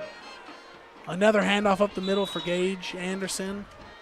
And, Terry Anderson. Looks like we may be content to keep this ball on the ground. Yeah, Morgan Pearson, if you remember, his best play was that one-handed interception, and then the return is electric, got called back for penalty, but, man, he flashed his ability on that play for sure. 3rd and 8 here. Aiden Hamlin takes the snap, rolls out left to pass. Turns his shoulders, delivers one to Crew Chandler, who tries to make the first guy miss, but he's going to be tackled at about the Bearcat 39, which is going to set up a 4th and 4. Positive passing play, I'll take it. 4th down and a long 4. 5 minutes, 10 seconds left in this 4th quarter, brought to you by the Peacock family. Pilot Point Feed Store scoreboard check. Indians 21, Bearcats 0, 4th and 4. Trips right. Check with me called, looking over, seeing if they like the call. Look like they're getting a confirmation. Let's go, Bearcats. Let's get this first down. Going to bring some pressure here from the linebacker. Play action. A little bit of time to throw. He's going to throw it out in the slot. Got to make a man miss. Aston Kirby makes 1 miss, makes 2, but ultimately wasn't able to get north and south because of the pursuit from the Indians. So it's going to be a 4th. It's going to be a turnover on down. Aston Kirby with the completion. Man, Aston tried to give it his all to put as many jukes in as he could to get the first down. Just wasn't there to get. From the 39-yard line. Exactly 5 minutes to go in the 4th quarter. Get a goal key stat sheet check here on the game. Not really a bunch of offensive numbers for either side. Only 286 yards of offense for the Indians, 220 that on the ground, 138 yards for the Bearcats, most all on the ground as well. Handoff up the middle. That looks like Blake Stewart again. Tiptoeing. So if it is Blake Stewart, we got him tiptoeing. 27, Locke. On the carry, 21, Stewart. Yeah, it was Stewart there. Yeah, wasn't a typical run from him. Stewart, 15 carries for a $148 and a touchdown. He's carried most of the Yeah, way. he's been their most consistent offensive threat. Yeah. Grant Graves not carrying the ball much. He does have 2 carries. One of them was a big one. 2 carries, 43 yards. 1 for 19 for Hannah. I formation, 2nd and 3. Snap. Play action, rolling out right. Morgan Pearson. No, they're going to throw it out in the flat. And wrangles him down. Wrangle can tackle. He can cover. I like what he puts out there on the edge. He was in good position on Morgan Pearson. Morgan Pearson would have been open for a catch just because of his size, but Wrangle was in good position. Yep. Wrangle's made some nice plays in this game. Continued good cornerback play. Building on what he did last week. Morgan Pearson just not having the start that he would probably wishes he was having. But, you know, I feel like Grant Graves and more so the coaching staff for the Indians did a good job being patient, taking what's given to them. Bearcat defense has just kept them contained. Oh, breaking through the line of scrimmage. Big number 56. He can't bring him down all on his own. It's going to take a bunch of Bearcats, though. But he got him stood up at the line of scrimmage with excellent effort on the carry by the Indian there. Yeah, I want to give him credit. Leo Servin Jr., number 56, man. He thought he had him in the backfield. Met Blake Stewart in the hole, but kind of met him up high. So they both got, Blake Stewart kept his feet churning. Took a few other Bearcats to get there and take him down. 3 minutes and 10 seconds left. Indians on the drive trying to put in their 4th touchdown of the night. Snap, handoff. Stewart breaks one tackle. Puts the ball on the ground. You know, he made an excellent juke there. Broke a tackle. Very good broken tackle there. But he put the ball on the ground, and luckily he was the only one there. He was able to get on it. Yeah, he took a big hit. Took like a ballerina spin there. Yeah. I saw Jarman Johnson do that once. Take a helmet right to the knee. Leg went up way over his head. Spun a 360-degree circle. Planted the foot and started running again like nothing ever happened. It was amazing. That could have been similar, but he dropped He put the ball on the ground, yeah. Winchester can't punch it in. He gets about 1 yard. As physical of a back as Stewart is, here you go. On the carry, number 9, Winchester. Oh, I thought there was an entanglement going on down here between Morgan Pearson and the corner, but really Morgan Pearson had his gear stuck to the helmet. They're still discussing it. Aston and him had gear entangled together. Aston said, I like you, man, but not that much. I'm not going to lie. I thought Aston was flexing and he was measuring his muscles at first. That's what it looked like from here. Snap up the middle. Winchester again. Man. Come on, Bearcats. Get him down. I'm going to say, Winchester's been running hard tonight. He's made some plays. But you have a guy as physical as Blake Stewart, and you down the goal line and you're handing it to one guy who, like I said, made some plays, scored a touchdown for him tonight, but seems to kind of shy away from that goal line contact. Yeah, I think Stewart asked out of the game, Ryan, because that lower leg hit when he fumbled. But I'm with you. I'd give it to a bigger back. I'd probably go to 29. Matt Hanna, yeah. They're going with the fullback dive here. Or a quarterback sneak, 1 or 2. But, yeah, I'm giving it a quarterback sneak. Yeah.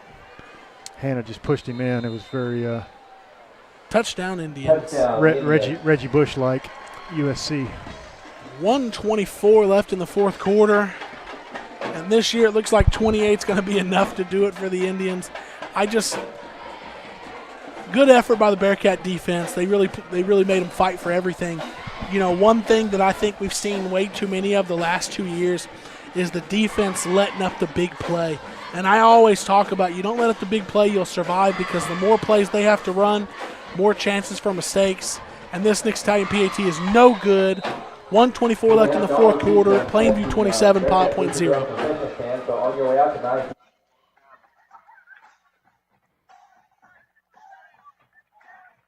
If you're looking for a true family atmosphere to work on your physical fitness, Kanos Community CrossFit is the place. This veteran-owned business features a staff that is certified in personal training, Olympic lifting, as well as Level 2 CrossFit certified. Classes are available as early as 5 a.m. and as late as 7 p.m. on weekdays, Saturday mornings as well. One-on-one personal training is available upon request. You can find them on Facebook at Kanos Community CrossFit. Reach out via phone at 940-305-9976. Kanos Community CrossFit is the place to go.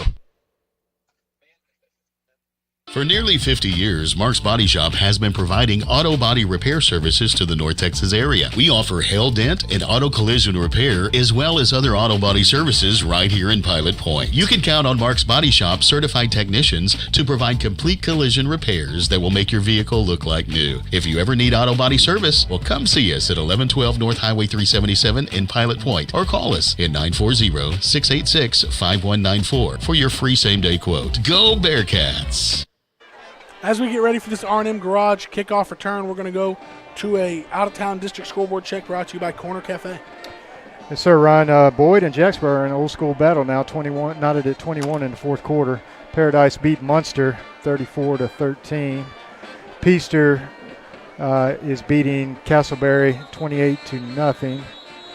And Ponder and Fort Dunbar now, Ponder just scored, so Ponder's up 34-28 in the third quarter. Bells is back up on Whitesboro 27-23 in the fourth quarter. And shout out to the Allen Eagles, a couple of guys I used to coach. They're up 42-14 after losing big to the number one team in the nation last week, St. John's Bosco. It's kind of unfair. Those guys have got like 22 Division I players at St. John's Bosco, number one in the nation. They beat up Allen pretty big last week, but Allen's up 42-14 over CE King this week. Kick going to be caught at the 30. It looks like it's going to be Witherspoon. He's going to try to get to the Bearcat sideline. There's some space here. He's going to get it inside. Tackled finally at about the Bearcat 42-yard line. Next week, the Bearcats are back on the road, taking on an opponent they hadn't played in quite a while at Farmersville. The Farmers. The Fighting Farmers. That's right. And then the week after that, we'll be back home here to take on that Bells team that's playing Whitesboro tonight. So 1:16 left in the fourth quarter. Not expecting much out of the Bearcat offense here. This is not one of those games that like the CNS postgame show that's going to come out this week. I'm sure it's going to be short and sweet because there's just not a whole lot to really dive into in a situation that you found yourself in tonight, to where, second play of the game, your star quarterback goes down. You try a bunch of different options that just aren't quite ready. And this is what we get. Fumbled handoff here. Aiden Hamlin is going to try to scramble and make something out of it. And he does. He gets 3 yards, but Eddie Batista taking a defensive lineman all the way downfield, giving it to him after the whistle. Like to see the aggressiveness by the offensive lineman there. Yeah, it's just a tough night for the offense. Been out of sorts since the beginning, since White Smith went out. Just have not been able to get in rhythm. Yeah, definitely taking our time here. Only going to run a handful of plays so we can get out of here. And you know what? I mean, I can't speculate. Not going to speculate here. Wyatt Smith, the decision was made early to keep him out. He's been out here on the field the whole time, pads on, cheering on his teammates, trying to provide coaching, trying to provide encouragement, walking around not with a bunch of trainers walking around them, coaches, parents. Let's see what's going on with him, what's going to happen throughout the week. But I think nobody should be concerned about the long-term outlook on him coming back. Exactly. Yeah, he looks to be fine. They just didn't give him his helmet back. And like you said, he's just can't play without that. Nope. Just been supporting the troops all night, walking around. That's got to be a weird feeling. You got your bell rung early. It must have been what happened. But by all accounts, looks fine now. But you've had to sit and just on the sideline, dressed and everything, ready to go, but not able to go pretty much the entire game. Expected to come out here and play the whole thing, and just wasn't in the cards tonight. Yeah, not what we wanted for Coach Peacock's home opener. But, with this, we'll always, you look back, know the situation is what it is. We're going to get Uppercut Granite timeout. We're going to run one more play on offense before this one's going to go final here at Massey Stadium. It's one of those as a coach, you probably just wish you could look over and say, Just run it. Yeah, keep the clock running.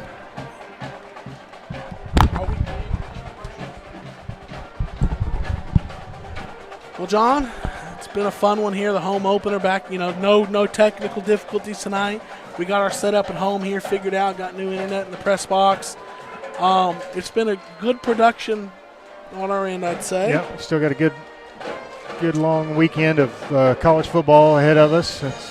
My mom decided, that she was going to be born around this time of year and have her birthday party Saturday night. Unacceptable. Longhorns start at 7:30. Yeah. Well, guess what time we're supposed to leave the house?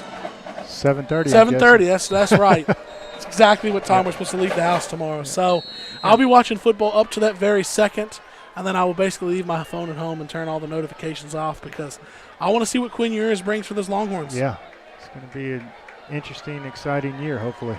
Second long there, good run for the Bearcats by Gage Anderson, and that's going to take us final tonight. 27 was enough to do it for the Indians. They're just going to start their 2022 campaign 1-0. Like I said, you look back at it, nobody's going to be upset about this loss. Nobody's going to judge us for this loss, just considering the circumstances. And you never know what happens to a four-quarter game when everyone's healthy. But just seeing what we were able to do without Wyatt Smith, and that was run the ball decently effective, we were able to control their star playmaker. Wyatt Smith's in this game. I think we win. Yeah, we just had to ask so much from our defense. They were out there for so many snaps. It was just, impossible with White going down and just couldn't get it together offensively. Yeah, well, John, this is 2022 Bearcat football presented by the PilotPointBearcats.com. I want to thank all you guys for listening tonight. Thanks for Pilot Point ISD, PilotPointBearcats.com. Plainview ISD, all the fans in the Sunset Pools group chat, Chance Kirby, Travis Marsh, statistician Chris Nortman, got voiceover extraordinaire and cameraman who's not here with us tonight, Steve Sparkman, sound engineer Roger Marsh, and all of our sponsors from Ryan and John. Good night, and go Bearcats. Go Bearcats.